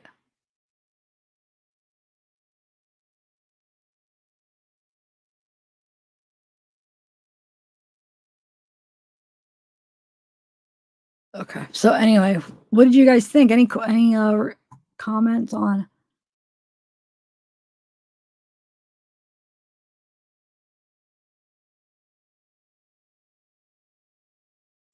Man, I can't believe I forgot that. I'm mad at myself. I forgot something. Um. All right. Well, I'm gonna go eat. I am so hungry. Ooh, tell who off? Is everything okay?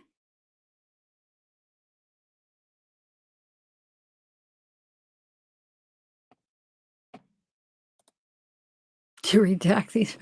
Yeah. Oh, good, Brian. I hope you guys learned some stuff. Aw, are you okay? Bedridden. So yeah, hopefully we'll be able to keep you entertained. So as far as that, I had like all that written so I didn't have to scroll through, but I ended up scrolling through anyway because I wanted to make sure I didn't miss some things. And I'm glad I did because there was a few things I did miss. So actually I'm glad I did, but hopefully that didn't annoy you guys too much by scrolling through. Hey Gail. Um, that's it in a nutshell, really. I mean, it does have a lot, but it really doesn't tell us that much. Because we don't even know some like those things that they looked at that they found what they found. I mean, we don't even know if they had a for sure reason to like, for instance, the Tinder. What was the reason they looked through it? Were they just looking to see, oh, let's see if there's any connections, if they use Tinder, if they met up with any guys, let's see if, we need, see if there's any possibilities.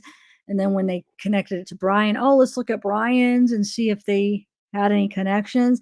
So we don't know if it was more like that on some of them, or was it because they were aware, like, oh, we're aware from something that they did, they matched on Tinder. It could just be them looking, or it could be because there's more to it, but we don't know why. And that's why it's kind of frustrating because it's like, is there or isn't there? Or like, for instance, the GPS coordinates, those ones from, so we know AT&T's Brian, but who was the Verizon and who was the, what was the other one? Uh, T-Mobile for the coordinates at that specific time. So, well, there was a few. There was what, 3 Verizons, or was that 3 T-Mobiles? Or I have to go back and look. I think there might have been a few in each of them. But it was whoever it was, they wanted to see where they were at that time, at the time of the murder. I'm sure one of them could have been the DoorDash guy, do you think? Well, no, because the DoorDash guy, he would have been expected to be there, but he would have been expected to have left. Well, actually, I don't think they can know for sure because they don't. Do they know for sure? Well,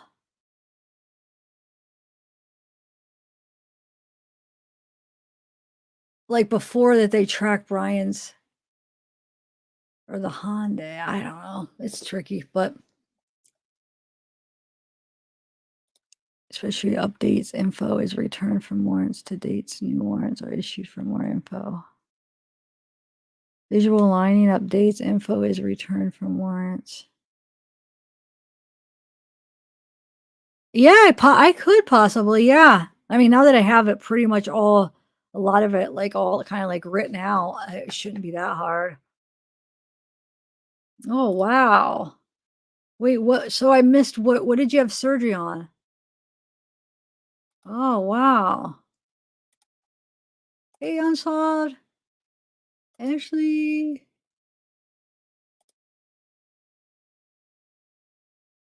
Oh, thanks, Shane. Thank you. Yeah, I'll try. Maybe I'll work on it. I have a couple other because I want to do a Murdaugh video. I have to do the boat crash, the statements I still have to read. I wanted to do it like once I did that first boat crash one. I wanted to do it like soon after. And it's taken me forever to get to that. And we still have to finish the manifesto, which I don't know if we are. Hold on. Let me see what she said. I'm like 10 to 12.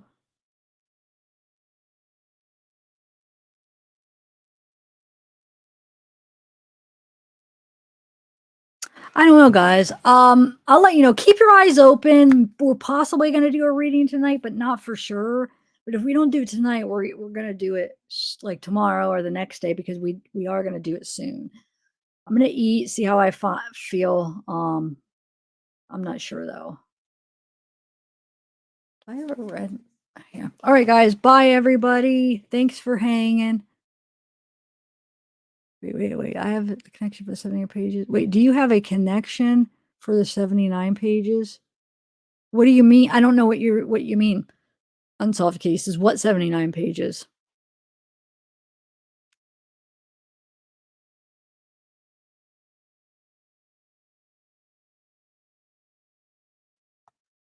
Can't believe it's already 8:18. Oh yeah, the time change, guys. We lost an hour. uh all